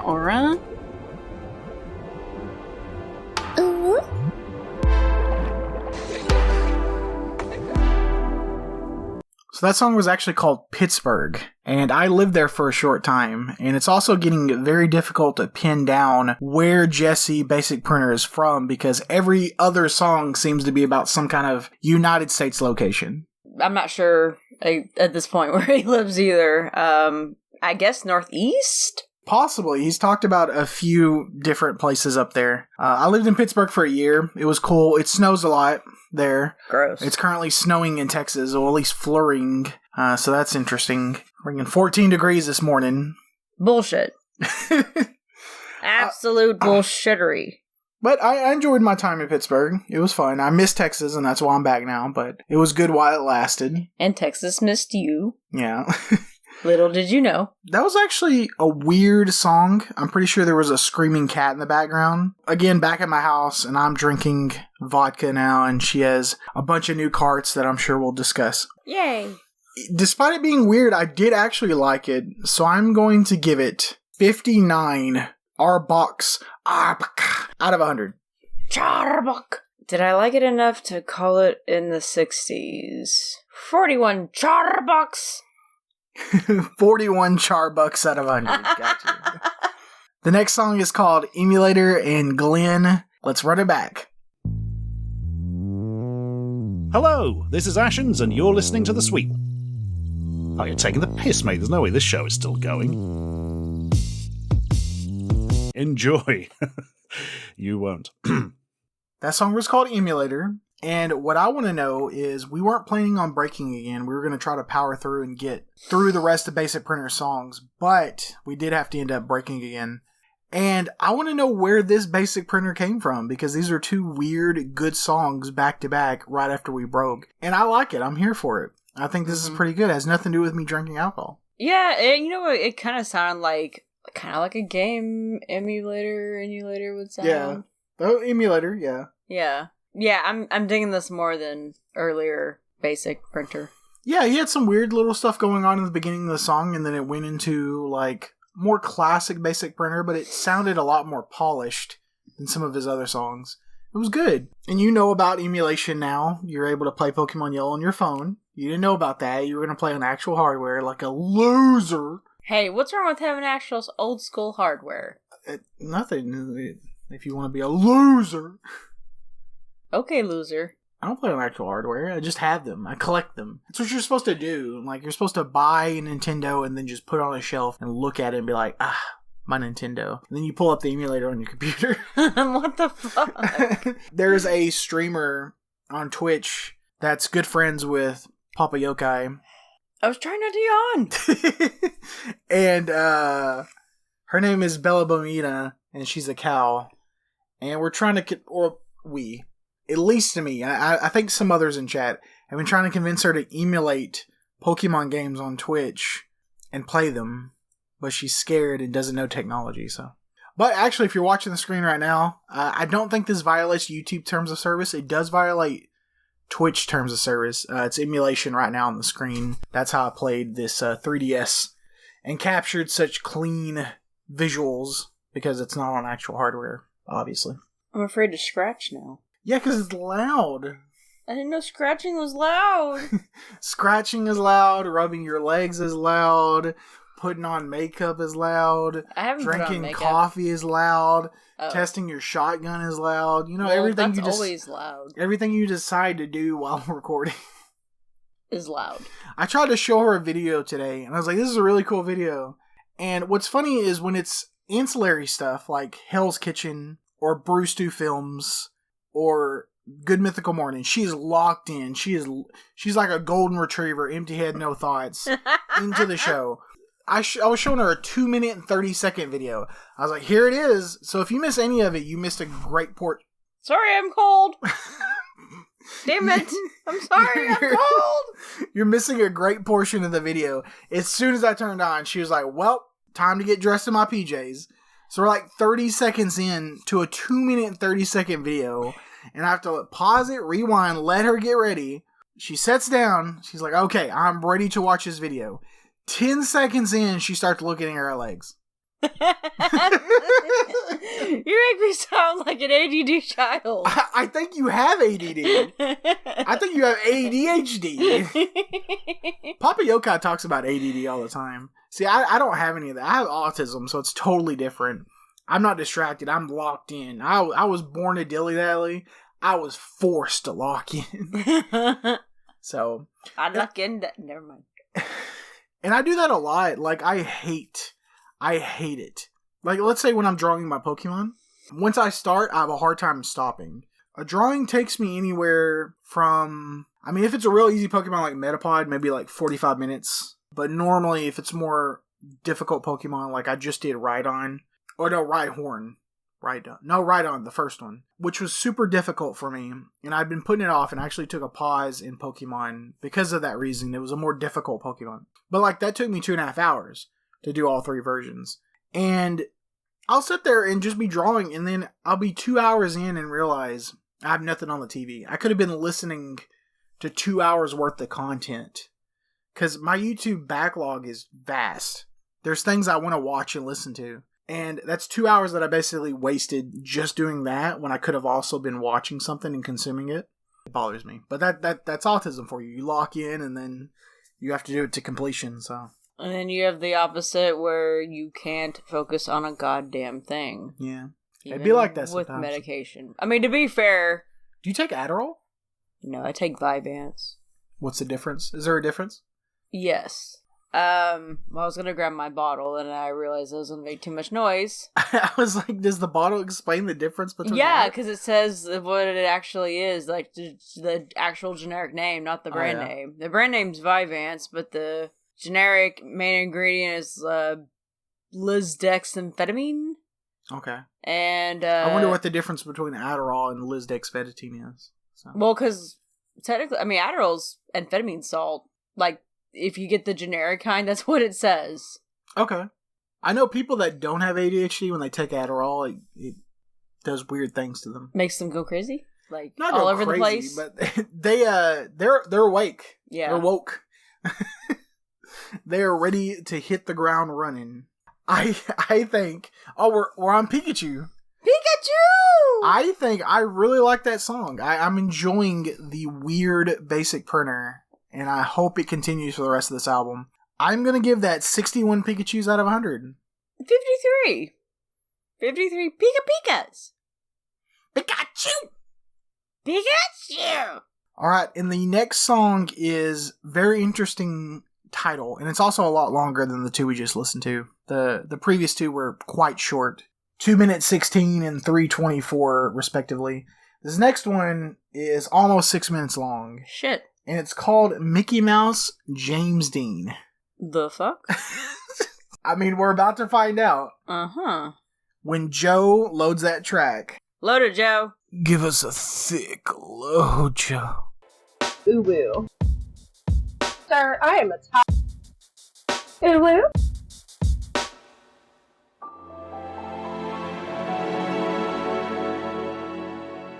I'm not fucking 40, dude. I just got a cold chill.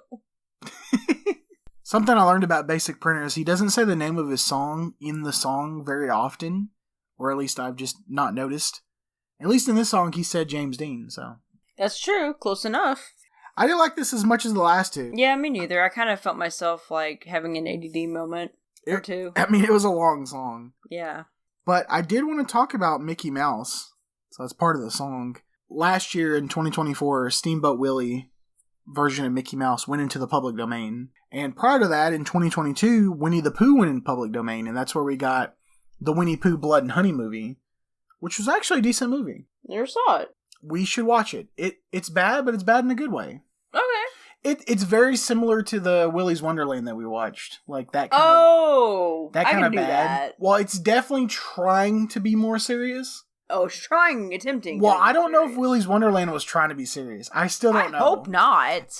I don't know. It's so absurd, but it didn't seem like it was attempting to be funny, though. No. It was kind of this weird gray area. But I guess we just thought it was funny because we were demented. I don't know. No, it was funny.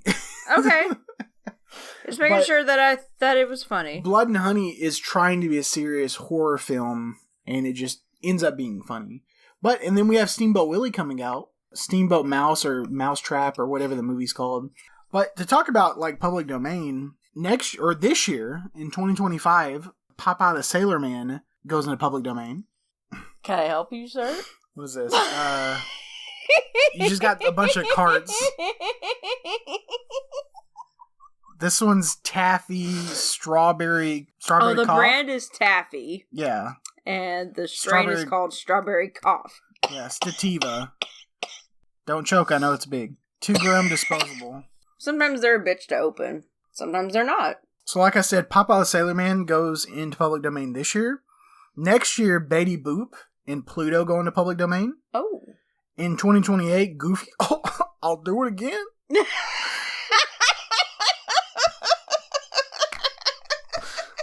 Murder! Oh no. So I'm not drunk yet, but we know who is high. I am not. There's no way. I'm not that funny. You are quite funny. In 2029, Daffy Duck and King Kong go into public domain. 2032, Snow White and the Seven Dwarfs. No way. 2034, Superman.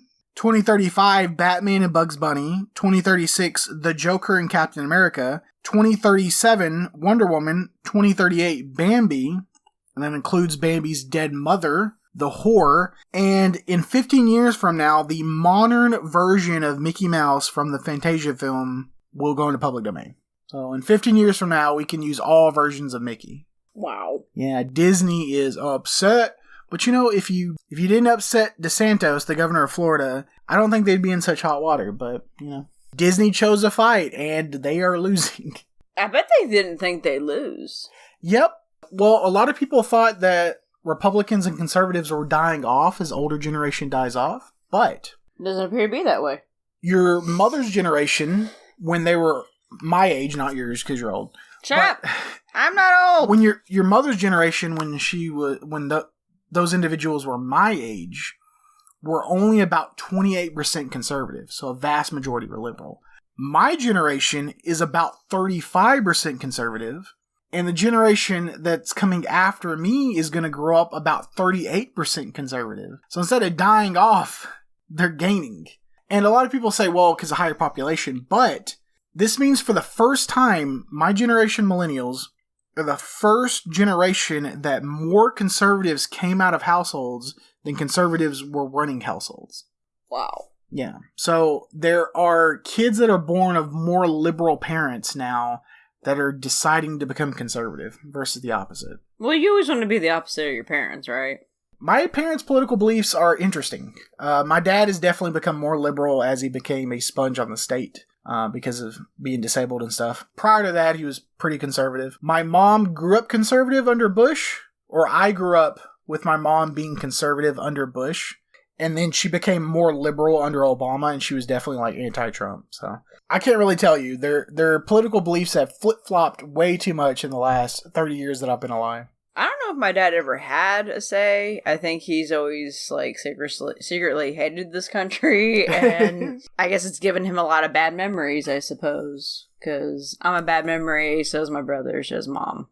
We're all bad memories. Well, your mom's conservative, from what I've spoken to her. She probably has other beliefs that aren't as extreme as mine. I don't know. I would say she's on the fence. Yeah, I haven't talked to her about abortion and illegal immigration and guns and stuff. I haven't talked to her enough. I just know that she likes Trump, but I think she only likes Trump of the better of the options. Obviously, I'm sure she would prefer other people besides either Trump or Harris or Biden.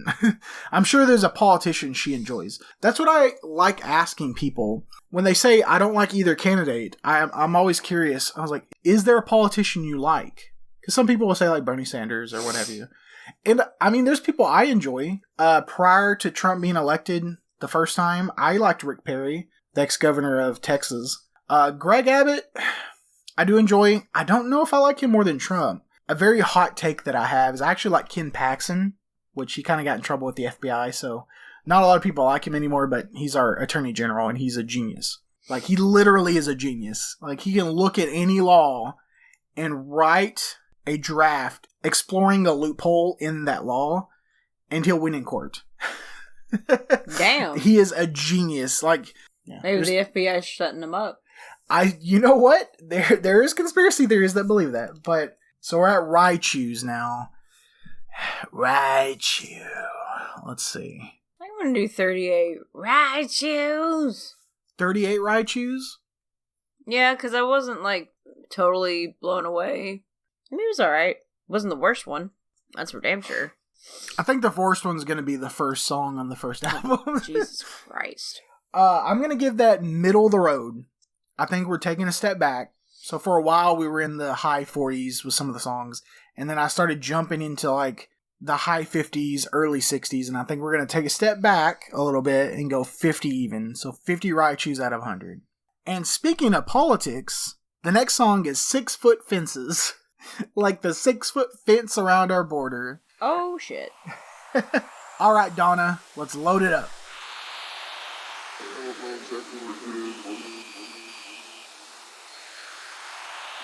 Let me see if I can just force myself into you. Let's see here. Ayo? We back, bitches. I think it's the first time you started a comeback, but don't call it a comeback. Why? Because it splooges everywhere? Mom's spaghetti. He's nervous? Sure. Crap. So this song took me through a roller coaster of emotions. Mm-hmm. It started out with guitar. Possibly an electric guitar, possibly an electric acoustic guitar.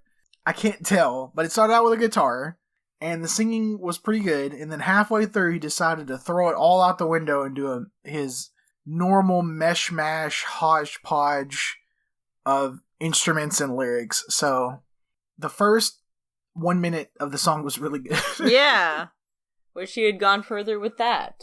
We haven't understood what glitchy pop, gitchy pop, or whatever it is exactly is, but it sounds like and it seems like it's taking a really good idea, doing it for a short amount of time, and then fucking it up. Yeah, messing it up. Oh man. So you want to talk about some of the other carts you got? 17 more. I wish I had 17 more. Maybe you might be an addict. You might be an addict. Well, I'm an alcoholic. There's a difference. I am a burnout pothead. And I'm a functioning alcoholic. I'm a functioning pothead. I only go to jail twice a year. I've only gone to jail once. Yeah, well, PIs suck. I bet they do. But do you want to talk about your other flavors? Yes. Okay, so the one we were talking about the one I was smoking on earlier, right? Yes. Okay. So, even though I got 4, they are 2 of one flavor and 2 of another. Okay. So, I only have 1 more flavor to share with you. Oh, okay. So there's only 2 flavors total. This time. Gotcha. The last time I got 4 of them, all 4 of them were different flavors. You've never got the same one back to back, so I guess... I actually got... It's just random every time. Well, most of the time, yes. But you remember those really tiny ones? Those Muhammeds or whatever that I had for a while? Possibly. It was right around the time we went on the trip, or I went on the girls' trip in October. Okay. Those were cool. I had those a few times. I had these a few times. And what's that one? This one is a polka pen. This one happens to be guava cream. It is an indica, and it kind of tastes like grass or lettuce. You might have had that one on the last recording. I can't remember. I didn't have this a week ago. About a week ago. Hey. Well, how long ago? I did have a week ago? How long ago was I over? Week and a half ago. Oh, okay. So that was this one, which is an orange creamsicle. Yeah, I remember sativa. that one. Yes. Yeah. I recall that one now. Well, this... And so does the listeners, since they just listened to it 30 minutes ago. Oh, shut up. It was like a week and a half ago. No, I'm talking about in the recording. Oh. It's only been about 30 minutes since we probably talked about it last. Well, it felt like 2 weeks. Well, it was to us. Yeah, I'm not a big fan of this flavor. I'm a big fan of the brand, but the flavor, But this strawberry cough that I've been puffing on tonight has been quite fun. And then one I have not tried yet is this ice cream cake. It's an indica, so good night-night, good pain relieving kind of strain. Tastes real sweet. I will eventually try it out. I wonder if Jesse, Basic Printer, smokes marijuana. I don't know. We should ask him. If we can get him on the interview, which I'm hoping we can. That'd be cool. I'm going to give this song, because it was really good in the beginning, and then it kind of fell off. I'm going to give it 49 sand shrews out of 100. Yeah, I'm going to do it a little bit more, because I liked it, but it fell apart after about a minute and a half, so 46 sand shrews. 46 sand shrews out of 100. Mm-hmm. All right, the next song is called 6 a.m. Good thing it's only 7:26 p.m. And Rilo, let's play that thing. That thong thing. Put some stank on that name. That thong, thong, thong. Wow, that ass is amazing. Bruh! I think just like the song, we're going to keep this portion short because that song was only about 1:30 and the first 15 seconds and the last 15 seconds were to fade in and to fade out. There was a police siren that we both thought was real, but it was in the song, and it was just a bunch of strumming on guitar and really weird ambiance music, aka Five Nights at Freddy's style. Mm-hmm. This definitely sounded like the beginning of a horror movie, where it's like playing that music and then it pans to like some teenager in his room practicing his guitar. That'd be like the perfect one. And you even hear like the police siren out the window. Be a good start to a horror movie. A song? I don't think it is. So I'm only giving it 35 sand slashes out of 100. 24 sand slashes. And the next song is going to continue the weird naming of individual tracks on this particular album. The next song is Facebook. Okay. Yeah. All right, bud. Let's see where we're going. We have Roberta from our DEI department playing the next song. And we'll see you on the flip.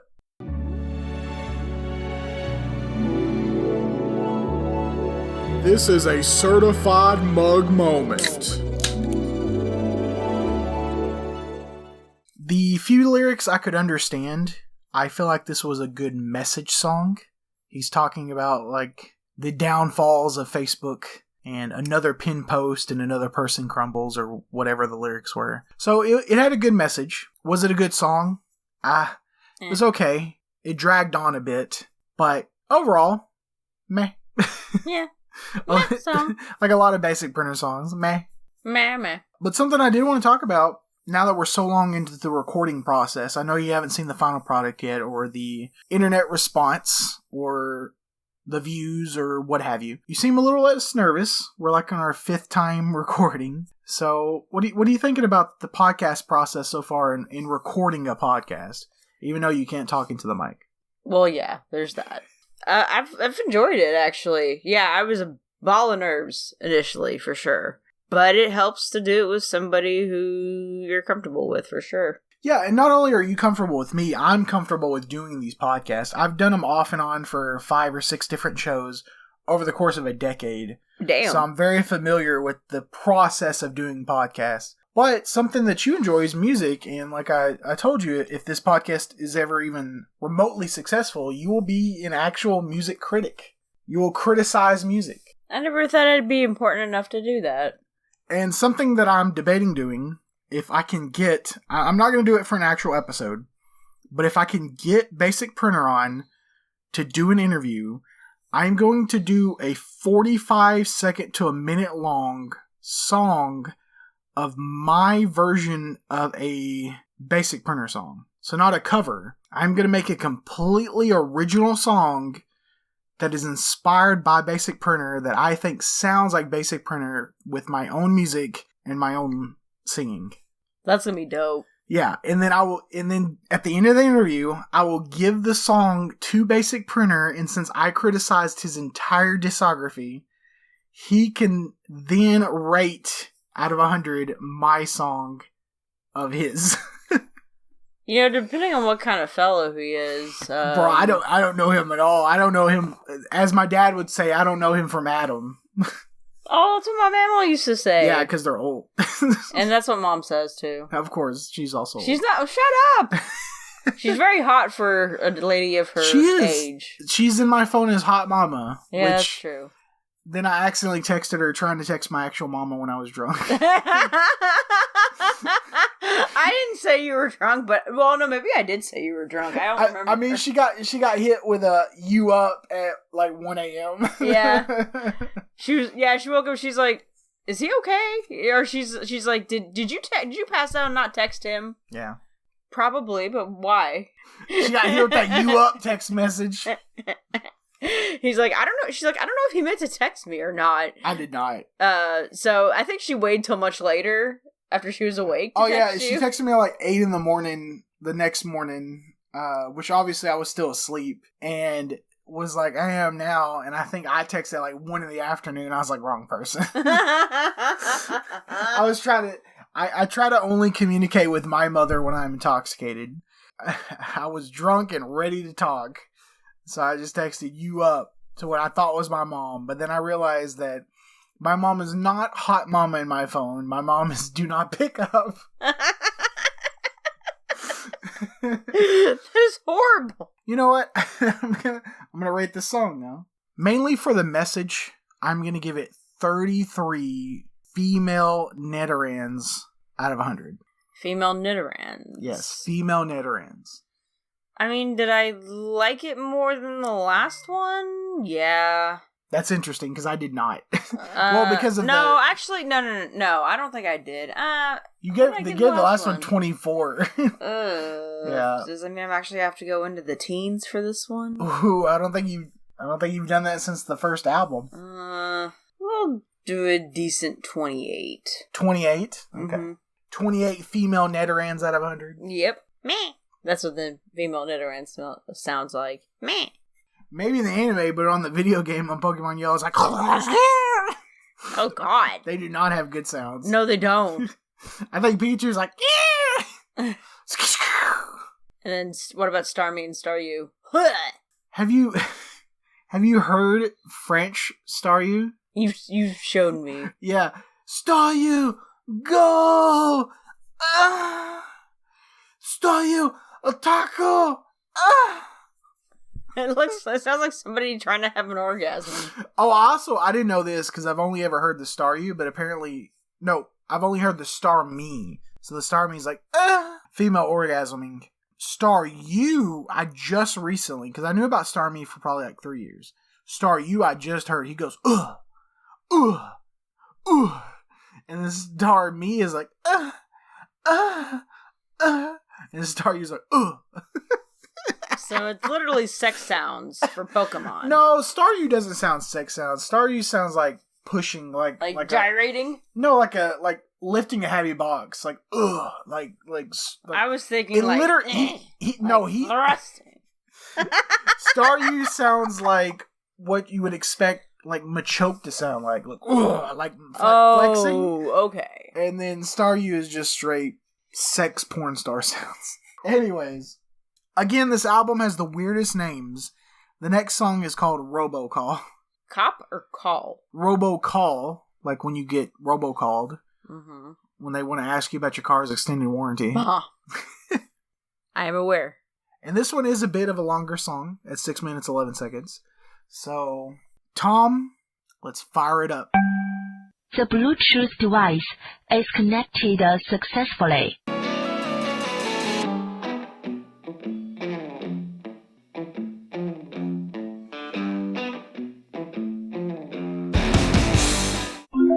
Power off. I'm gonna kill myself in Minecraft. Is that what that was? It started out with a dial tone. I was like, oh, that's cute. Went into music, and even me and Cookie were both looking at each other saying, oh, that was decent. Like, it's okay. It's not bad, you know? He's doing his thing. Middle of the road for basic printer. Not bad. Cool. And then it stopped, and then it started again like it was another song, and then it stopped, and then it started again like it was another song, and then ended in a random phone call with some woman, so... Yeah, I don't know where to go on that. Yeah, that's some song whiplash if I ever had one. Mm-hmm. And I got enough of that in real life. I don't like that as much as the other two. They're getting worse. He was doing really good. Now they're getting worse. I think it's 30 net arenas out of 100. I mean, I think I liked it a little bit more than that, but barely. So probably like 42 net arenas. 42 net arenas. I don't know what I'm doing. Okay. What the fuck? I mean, that was something. That in the radio business, that's what we call a shtick. So you got it. I'm a shtick slapper. Yeah, you know. I slap the shtick. If this is the Russ Martin show. If this is the Russ Martin show, you just pulled in Alfie McCoy. So congratulations. I love Alfie. You would. Oh, shut up. I miss Russ Martin. I mean, I was a big Chloe Rayborn fan until he, raped 3 kids. What? But okay, I'm living under a rock, apparently. Oh, no. We'll have to talk this offline. I don't think with YouTube's terms of service I can talk about it on the podcast. Boy. But yeah, Chloe Rayborn did a lot of no child stuff, so yeah. Holy shit. He's currently in a prison not far from my house. So when you picked me up from the very far store that I work at, I'll bleep that. Oh. We passed the prison that he's in. Oh god, I remember that. I remember that now. Yeah, he's there serving his, I think it's like 24 years. But yeah, I can't talk too much about it. Won't he be dead by then? No. He might have been 55, but I don't think so. I think he was more like 52, 53. So. Oh, he's going to be on a cane when he gets out. Yeah. In a wheelchair. It's not without possibility of parole. So if he got like 24, he only has to serve 16. As long as he doesn't do anything in jail or prison. Well, shit, it didn't take much for him to do that horrible shit to kids. What would he do to inmates? Yeah. Y'all don't drop the soap. I think he's going to have stuff done to him, but I don't think probably, yeah. I don't think he's doing anything. I hear inmates are not a fan of anything to do with child stuff. Okay, I would agree with you if he wasn't in a minimum security prison. So I don't think those people want to risk getting transferred to a maximum. Fair enough. So he might be safe. Who knows? Maybe. Hope he's not. I mean, currently one of my friends is in jail waiting trial for child misconduct, so I'm not one to talk, apparently.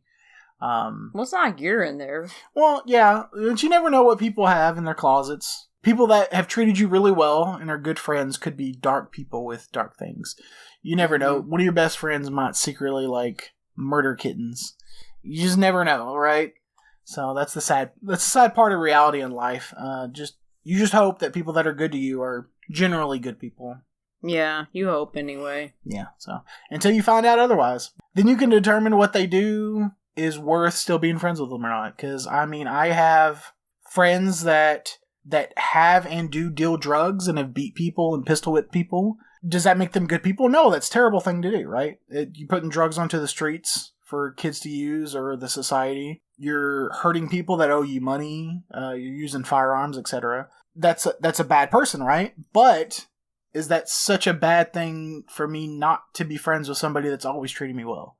You gotta kind of especially if you didn't know, right? But you have to kind of do those pros and cons, right? Obviously, somebody that hurts kids, I'm gonna look down upon much heavier than somebody that deals drugs.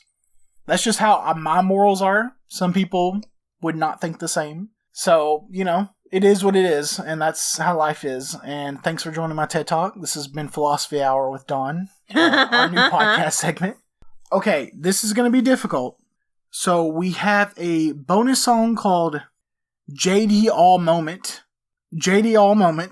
and 3 untitled demos. And again, we're going to kind of just group them all together and judge them. Did you hear that? Yeah. Or am I schizophrenic? Oh. Or something. Judge them all together. All right, Diane, take it away. Diane Keaton. Waluigi time. Ephemerality never felt so. Oh yeah.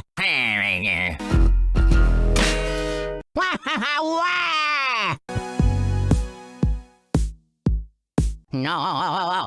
I'm going to say on those, the first one was short, didn't have much substance to it. The second one was pretty good, and the third and fourth one were just kind of generic, basic printer songs. Mm-hmm. I agree. To give them a total number, I am going to give them 36 Netto Queens out of 100. I think I'm going to do 48 Niddle Queens out of 100. Because I really was digging that second one. The other two, yeah, you're, meh, generic. Alright, so that means the end of our album. My favorite song was Emulator with 61, and you have a tie. You gave both No God and Emulator 53. Interesting. And the highest song on the album combined was 57 average from Emulator, the song that I chose. We liked Emulator, apparently. We did, yeah. And prior to this recording, No God was one of the top songs, but Emulator overtook it. Makes sense. I would like a song that's titled No God. Okay, let's get another Pokemon card. Another Pokemon's. Pokemon's cards. This one's called Farewell Bell. If the Pokemon VMAX this card is attached to is knocked out by damage from an attack from your opponent's Pokemon, search your deck for a card and put it into your hand. Then shuffle your deck. You may play any number of item cards during your turn. 234 out of 264 diamond trainer item.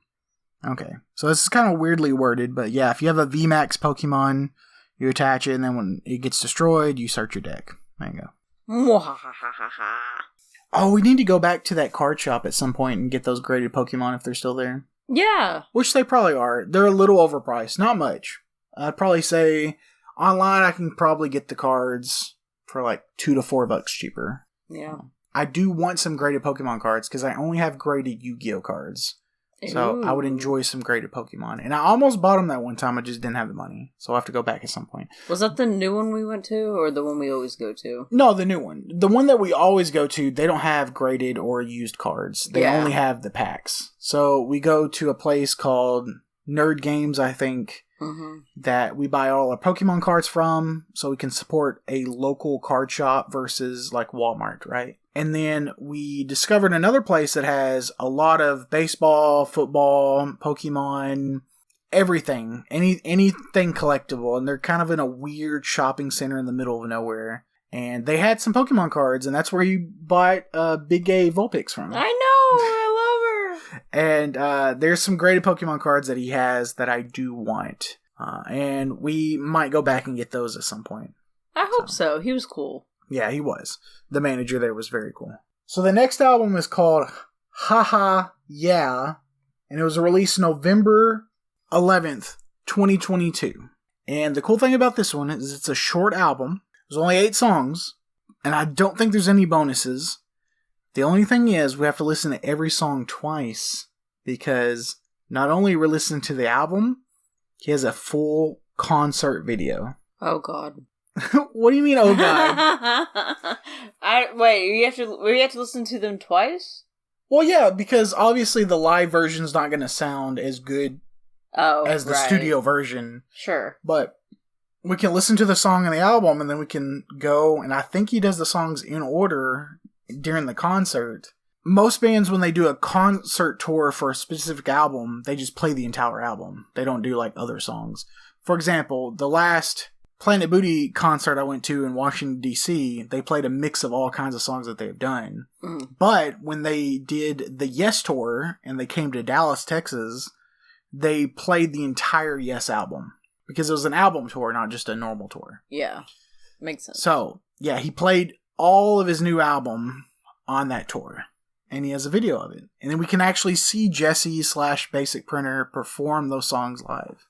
I think it'd be really cool to see what he's like live. Yeah, so that's what we're about to do. And the first song on that album is called Greater Than 3, Mechanical Heartbeat, Greater Than 3. Heartbeat? Yeah, heart? Yeah, I was so trying it's to make heart, mechanical heartbeat, heart, but it's greater than 3. Heart, mechanical beat, heart. Yeah. Okay, this should be interesting. I wonder if it's going to be like a bunch of robots having sex. I hope so. You know, Starscream, I always knew you were the one. Like EDM music. It wouldn't be that loud as long as they use enough WD-40. That's their lubrication. I know, dear.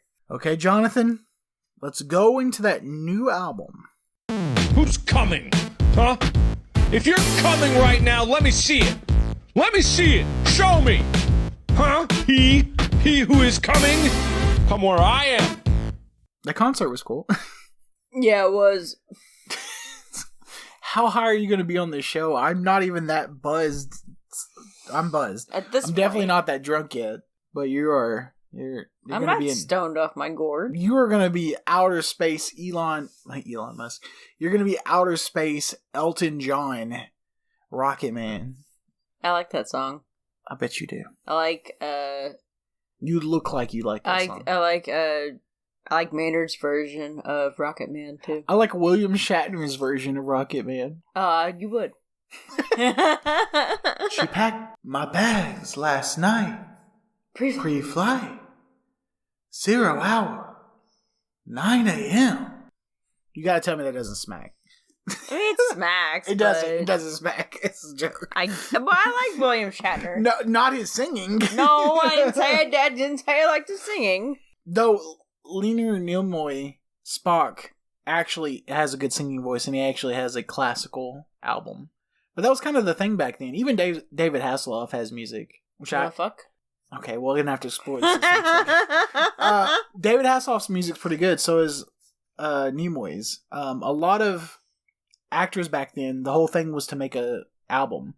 That's why Tom Cruise was able to actually sing the songs in Magic Mike. Or not Magic Mike. Rock of Ages. Tom Cruise was the star in Rock of Ages, and he was actually able to sing the songs because early in his career he made music that kind of sucked because actors just made albums back then. If you were a big actor in like the 80s or late 70s, you made a musical album for some reason. Huh. I don't know how I didn't know that. Might as well. Yeah. We'll talk about my trip to Nashville, which this concert is located in, and then the next segment, we'll talk about your trip to Nashville. So I went to Nashville with Big Gay Chris, one of my closest friends that I met through Nick Arcata and Anime Matsuri and I Stand With Vic and all that controversy. We went to Nashville for a Nick Arcata meetup, and it was really cool. Despite us not being able to hang out with Nick that much, we still very much enjoyed Nashville. And he lives in Knoxville, Tennessee, not too far away. Pretty cool experience. Yeah. Now, the song is pretty middle of the road for me, so I'm going to give it 40 male Netherlands out of 100. 39. I see you're trying to reverse Price of Right me by doing, instead of $1 more, you're doing $1 less. Maybe. Okay. I did watch the show and sometimes still do. So Loretta's about to load Patient Roll featuring AJ Crew. So we're going to listen to the actual studio song that AJ's on, and I'm assuming that AJ won't be on the concert version because most featured artists are not. Though that drummer with the bald head, I'd skeet on that bald head. Big Zaddy. Oh, damn. I didn't realize how bald. Big Zaddy vibes. Big Zaddy. When I mean, Homeboy doesn't look that bad, with the long hair, just kind of doing his thing up front. Yeah, no, Jesse's not ugly by any means of the word. Pretty average, but yeah. Oh, look, there's a girl. Yeah, she's on the, I don't know what that instrument's called. Synthesizer? Yeah, okay, yeah. I kept wanting to think, not accordion, the big giant piano, like in church. The organ? The organ, yeah, that's what I kept thinking. I was like, no, that's wrong. That's not quite. That's an wrong. Organ. Mr. I was like, Crowley. Ozzy Osbourne. Oh, yeah. Doom, doom, doom. Yeah. Doom, doom, doom. All right, Loretta, take it away before we get too crazy. You are a force of nature, Don. There is no doubt about it.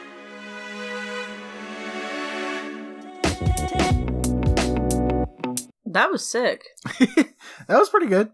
I don't know in the concert if that is AJ Cruz or whatever his name was. Yeah, I don't know in the concert if it was AJ Crew or not. It might have been substitution, but he did good. The song was pretty good. The concert's really good. It's cool listening to the album version and then immediately singing the live version in video. So I think I'm going to give that 46 Netarinos out of 100. I think I'm going to have to give the 61. 61 Netarinos. 61 Netarinos out of 100.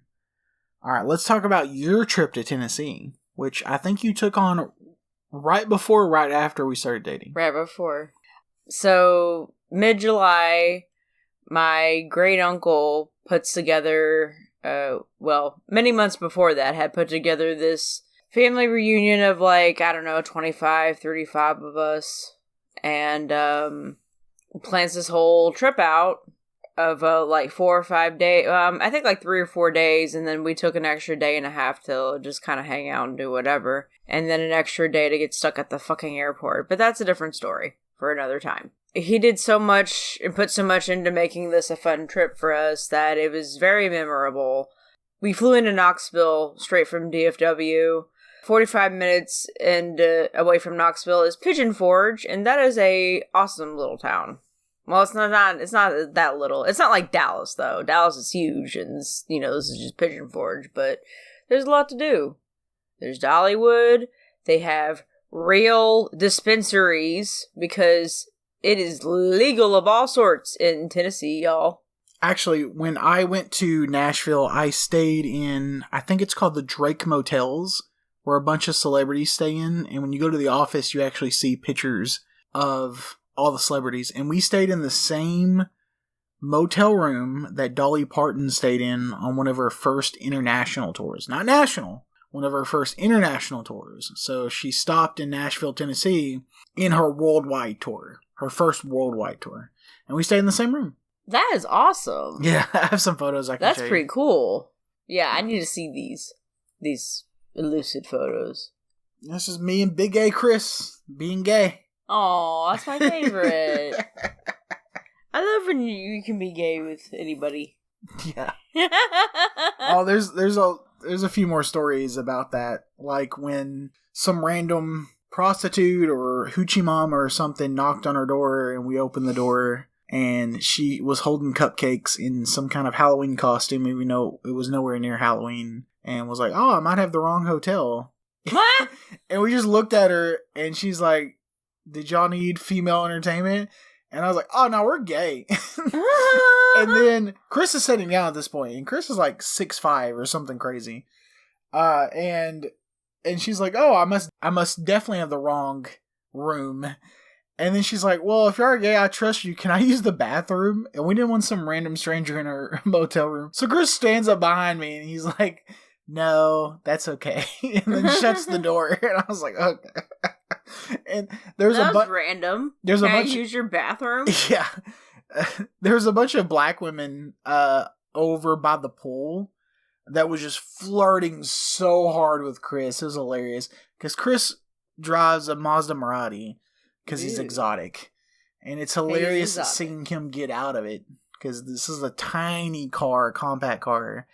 Even though it's a convertible, but especially when he has the roof up, he gets out of it and you see the car physically move with him getting out of it. He steps up and he's 3 times the height of the car. And all those black women were like, "Woo! Come over here, talk to us." And Chris was like, "Nah, I'm okay."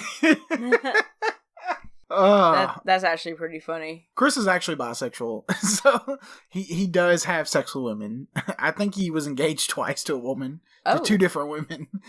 he says that he quote unquote dodged a bullet twice. So hopefully he doesn't listen to this episode.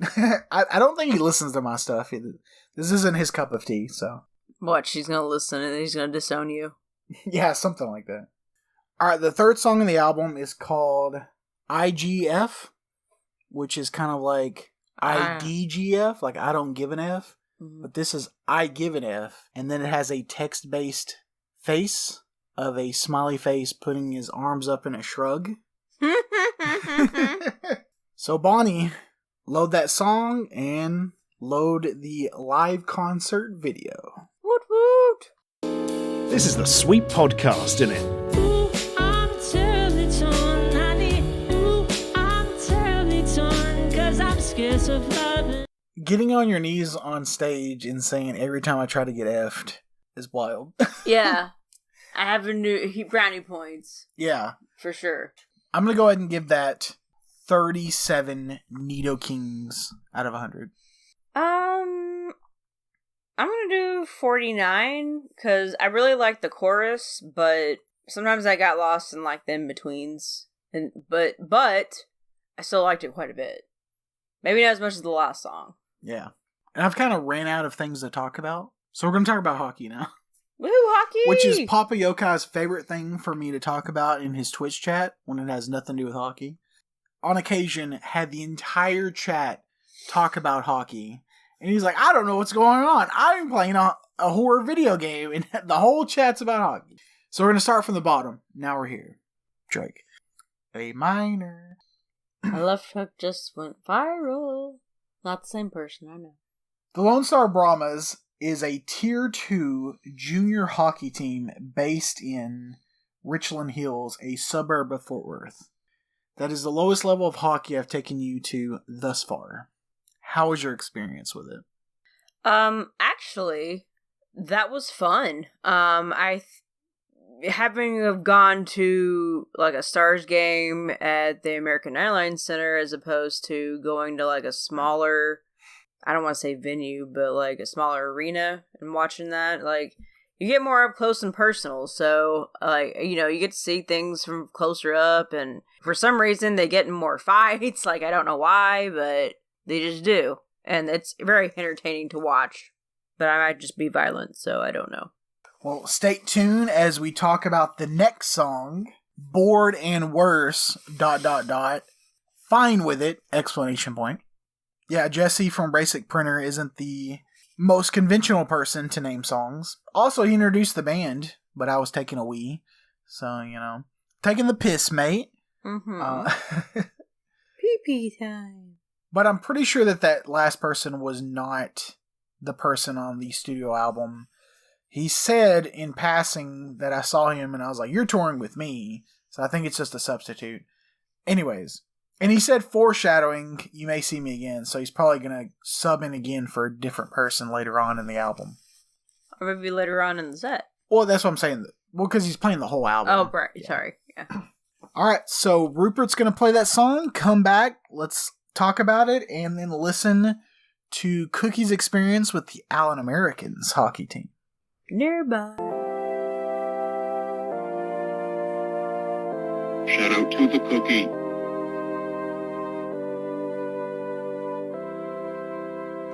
You know what? I'm starting the recording. Because multiple times during this portion, this album alone, we're listening to 2 versions. So if the song is 3 minutes, 30 seconds, we're listening to the song and the concert version. So we're listening to 7 minutes, and she is sitting there, not doing nothing.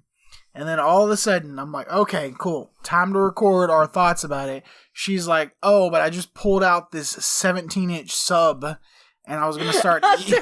What the fuck? That's what you eat. Freaking Scooby-Doo style. You know, the ones that stacked really high, with like 17 slices of meat, veggies, and mayo, tomato, onions, lettuce. You know, the Scooby-Doo subs. That's what you eat. No, I eat vagina, so... I wish you did. Alright, well... Apparently, according to the concert video, Jesse, aka Basic Printer, has a sentient printer called Printly or something that is a member of the band that also curses and is sassy, and said the song slaps, which I disagree. I am going to give this 39 Kafaris out of 100. Yeah, I'd say my score would be a little low on this one too. It wasn't, it was, well, you said 39? I said 39 Kafaris. You can also say 39. I'm going to say 39 Clefairies, damn it. You can agree with me. Do I have to agree with you? No, I'm just kidding. I love agreeing with you. So the Allen Americans are a professional hockey team headquartered in Allen, Texas, and they currently play for the ECHL, and their current affiliates are the Tucson Roadrunners in the AHL, American Hockey League, and the Utah Hockey Club in the National Hockey League. But before that, they were part of the Ottawa Senators, and then their contract got sold. So, how was the Allen Americans compared to the Brahmas? And your opinions on them in the game by themselves. We kind of had really cool seats, so it's not a fair comparison. It's kind of, yeah, I was going to say, it's hard to compare those two. And we went on New Year's. So. That too. So, yeah, we went out for New Year's Eve. We're home by 9 o'clock and then made the mistake to go get dinner, but also another story for another time. But it was very fun. I don't know if I liked it better than the Brahmas, like as far as like, the fights and like how hungry they are to win and stuff like that. But we also had damn good seats, so I'm just kind of like, In a sense, I kind of like that one better. Like, I feel like the Americans like kind of wanted it more than maybe the Brahmas did on that game that we saw, but I could be wrong. So, if you don't follow multi-tiers of hockey, the Brahmas are extremely good. They won the Kelly Cup last year for ACHL or whatever their league is called. And this year, they have something like 30 some odd wins and like 8 losses. They're a fantastic junior hockey team. The Stars are also relatively good. They're middle high road for playoff teams. So they normally make it every year for the past few years to the first or second or third round. With that being said, Allen's the last team that we saw, and Cookie turned to me and said, why does Allen suck so much when the Brahmas and Stars are so good? Because the Stars won when we went. I got them mixed up. See, that's why I'm having a hard time like judging those two games, because I'm getting them mixed up. Were you thinking last time about Allen and this time about Brahmas? Yeah. Yeah. Yeah, that's what happened. Yeah. I'm learning, guys. This was the New Year's that we went and had the good seats and they sucked. Yeah. Because they held their own for a while. We actually faced the Ohio Steelheads, which is the third tier for the Dallas Stars. So that's why the game is so infamous, because it's the third string of the Stars here in Dallas versus the local team, Allen Americans, that have nothing to do with the Stars. The Steelheads are one of the best teams in their league. So we were holding our own for a while, and I think it was like 1-1 for quite a while, and then the Steelheads just took it away, and I think it ended up being like 6-1. It was dumb. Yeah. And by the time it was 3-1, Cookie was like, why do they suck? And I was like, well, a lot of people were chanting fire BJ, and he got terminated the day after that game. Oh, I sent you that, remember? You sent me that, yeah. Oh, and then recently, I'd probably say a month ago, my favorite player, number 44, Oztec, got traded. Oh, I saw that too. That's sad. I do have his autographed puck, so those memories won't fade, but I'll miss my boy. So the next song is Ever Since You Moved Down the Street. I'm sorry, Down the Street. Street? Yeah. What the fuck is street? You ever seen a green Cadillac going up and down your street? Yeah, No. you be seeing me, I don't be seeing you. I thought it was the You be talking to my mixture girl? between street and skeet. You be talking to my girl? Street skeet? Shaquata. She has a tattoo above her breast that say stank booty. Oh, God. Look, I ain't trying to call you be no disrespectful at your mama's house, but It's going to be on site when I see you. Anyways. Kevin, let's go ahead and load that track. Kevin! Master!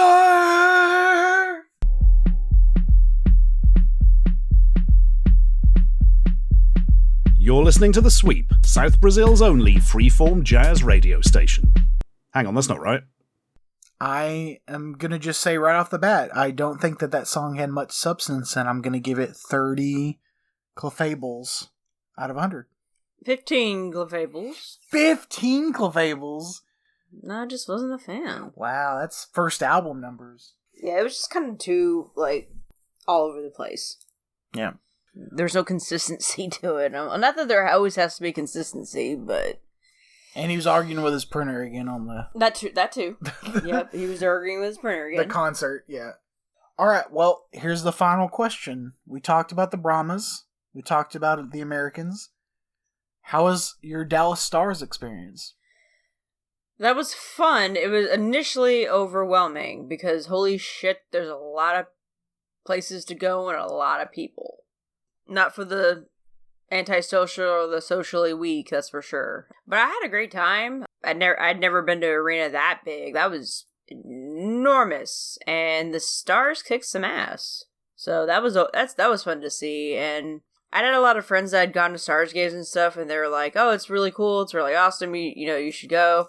And up until recently, I was like, I like hockey, but I don't know anything about it. But now I do. Yeah, you're slowly learning the rules as you keep going to games. Yeah. When me and you met Stankoven, the second year player for the Stars, I posted our photo on a random Stars fan Facebook group, and a random person was like, "Say hi to Cookie for me," because she knew you. Yeah, and she's one of the ones that was like, those games are fucking awesome. Yeah, her profile picture literally is her in a Stars jersey holding up a baby. That's her baby. That's her baby. That's her baby. Oh. Well, she needs to get a Stars jersey for her baby. She might already have one. Yeah, I'm sure after that photo's been taken. But yeah, she's just like, "Say hi to Cookie for me," and then like the sweat emoji. And I was like, okay. Her baby's pretty cool. I haven't seen her in a minute, but yeah, she's a pretty cool kid. She liked my sunglasses, so I gave them to her the last time I was there, and I was out another pair of sunglasses. And you have a custom jersey that I created for you of Scott Wedgwood that is no longer a goalie anymore. But his memory shall always live on. His memory shall live on, yeah. Live on. Live on, live and let die. Well, the next song is called Tourniquet. According to the sentient printy band manager robot thing that Jesse, aka Basic Printer, has on his concert stage, it's a song about when you're in a relationship that it feels like you're literally bleeding out, that you need a tourniquet. So, very happy moods for all around. I think we've all had those relationships. Unfortunately. Okay, Bruce, let's upload that track. I am Bruce Wayne. Don't do a joke. But the Pokemon don't have rights, Batman. Joker, no. Joker, it's a Pokemon. Oh, we dumb. No, I'd much rather be running a 50v50, bro, but it's still in beta. It's a beta? Oh my god, I'm fucking lagging, bro. What the fuck? What the fuck? There's lag? Oh my god, this meta is broken. Yo, there's meta? Oh my god, I just qualified for the World Cup final. What the actual fuck? That song was okay. You know what I noticed about some of these songs, especially since we've been watching them live? Yeah. Some of them I'm not really a fan of in the studio, but when he sings them live, I like them better. Yeah, they're a lot more hype, because you get to see the emotion behind it. Yeah, and this was one of those songs. Yeah. This was one of those songs where it meant, it like, hit me differently to see it, as opposed to just, like, listening to somebody in the studio. Yeah. Well, I personally am going to give this 35 Vulpix. Vulpix. Out of 100. 44 Vulpix. That's my favorite number. 44. 44 Vulpix. Well, again, since we don't have a lot more to talk about, because we're getting to the end of multiple days of recording, multiple weeks of thinking about Basic Printer, multiple sessions. You got to realize how long we've been doing this. We've been thinking about Basic Printer. We've been listening to Basic Printer. We've been talking about Basic Printer. It's a long, drawn-out process. This isn't a one set through and listened multiple times through weeks, almost a month now. So, how did you like Star Wars Night at the Texas Rangers? That was fun. Yeah? Yeah. How do you like baseball compared to hockey? Baseball's kind of boring compared to hockey. It is a little boring, huh? Yeah. I mean, I know it's America's pastime, and, like, there's a lot of nostalgia behind it, and I don't mind going to, baseball games. It's just kind of for those reasons. But as far as, like, action-packed and, like the crowd getting riled up and, all this other kind of stuff, hockey takes the cake. Wow. Somebody's angry upstairs. That was Orlando. What's he angry about? My roommate. He's just drunk. I don't know what to say. Oh, just not angry, just drunk? Yeah. Okay. That's fine. Baseball's fun. Well, we still didn't get to take our lightsabers in, despite it being Star Wars night. But we almost had to throw them away, or go all the way back to the car. And I talked to the front gate person, then the supervisor, then the manager, and he finally let us check it into customer service. But we did get to take a lot of cool photos. Mm-hmm. Despite I took them with my bad phone. That's before your rich brother decided to drop, what was 100,000? Something like that. At least $250,000 on a phone for... Oh, shut up. He paid off my old phone, which at this point was 3 years old and falling apart.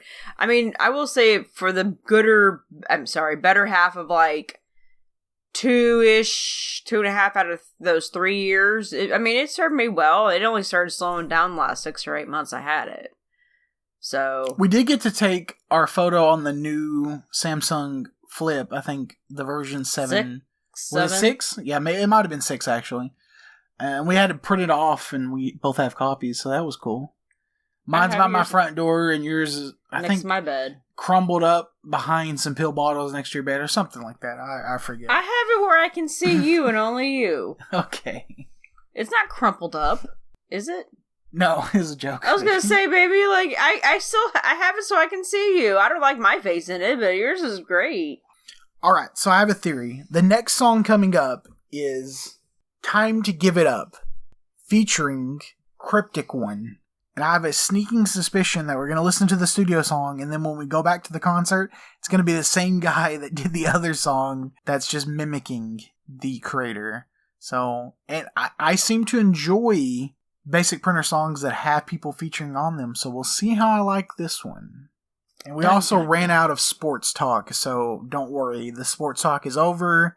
You don't have to fast forward anymore. After this, we'll be talking more about Pokemans. So Pokemans! Okay, Jake, hit it. Hello, I'm Ashens, and you're not listening to The Sweep. You're listening to me talking about The Sweep. But the sweep will start again in a second.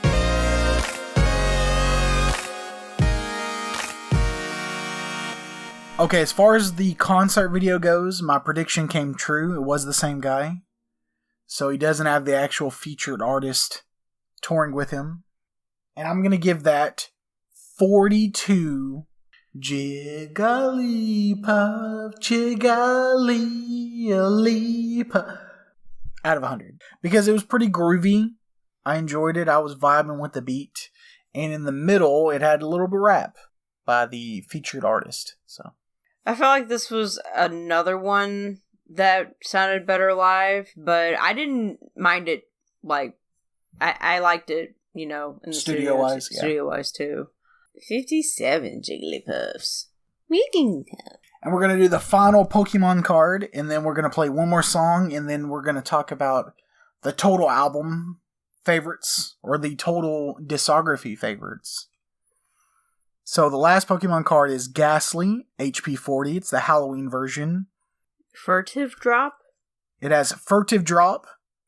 Put 1 damage counter on your opponent's active Pokemon for 1 psychic. It has a weakness of Steel ×2, resistance of Ground -30. Born from gas, anyone would faint if engulfed by its gaseous body, which contains poison. 64 out of 196 circle. Speaking of that, you got a Ghastly tattoo by my girl Emily Gregg. very talented tattoo artist, and she also does prints and paints on the side, sketches, all that good stuff. Actually, her name on Instagram is Doll Sketches, all one word. She hangs out in Dallas, Texas. She works over at Artistic Encounters. The only one they have left is the one in Deep Ellum. The original one that they had in Far North Dallas, almost Carrollton area, has unfortunately been shut down. Sometime in the last 6 months, it's unfortunately shut down. So, I don't really know why, but the one in Deep Ellum actually kind of has a cooler setup anyway, and they've got more, it's bigger, there's more room for all the artists, and it's just, I don't know, it's really cool to see them all, because they all like each other, actually, I think, and they all get together and do, like, fun stuff around Deep Ellum. So, if you want to check out Artistic Encounters, Deep Ellum. And not only that, but they, on Saturdays, have been doing Get What You Get tattoos. So if you can't really afford, like, a piece that's $100,000, you can do, like, a $40, $50 piece that's a decent size and meet one of those new tattoo artists. Or meet Emily. She's cool. And she keeps outdoing herself. It's crazy. But anyway, one of her tattoos that she had on me was technically someone else's that drew it, but she knocked it out of the park. It's like this leathery glove that's like smoking a joint that has a gas leak coming out of the out of the smoke. So I thought it was pretty sick. The last person to play our next song is a very special person. The last song is called I'll Be the One to Leave. It's a short 2-minute song, and it's about to be played by God.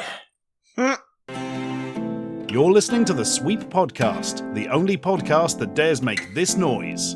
Well, that was cute that the robot apologized to him at the end of the concert movie.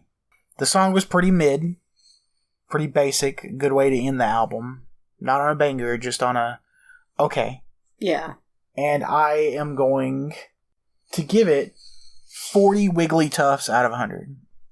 40. I kind of want to say 37. 37? Mm-hmm. 37 Wiggly Tufts out of 100. Wigging time. All right. This is the end of the podcast. Everyone, make sure you like, comment, share with a friend, post in a Facebook group, post in a Discord. Anything to help gain traction on this episode. It's our first episode back as Sweep revamped and reloaded, so please spread the word if you enjoyed this show. Or even if you didn't enjoy it, please post it to be mocked and ridiculed, because we love some hate watchers. Oh, yeah. For this album, the number one song for me was Time to Give Up with 42. And the number one song for you, Cookie, was Patient Roll at 61, which means for 51, our number one song on this album was Patient Roll. But for the entire discography, all our favorite songs come from the second album, Good Weird, where your favorite song was Headbang, that you scored for 84. My favorite song was Hard Look, that I scored for 64. But the number one song, and for our podcast, the best song that Basic Printer has put out, is Headbang with a combined score of 65. I see a trend here. I'm right. No, I'm kidding. Women are never right. They're always left. Fuck off. But we can say, if you want to check out Basic Printer, make sure to listen to Headbang. Yep. For sure. Our recommended song. Mm-hmm. All right. There's nothing left to do but masturbate for prostate health. Oh. Make sure to wear your seatbelts. It's gonna be a bumpy ride.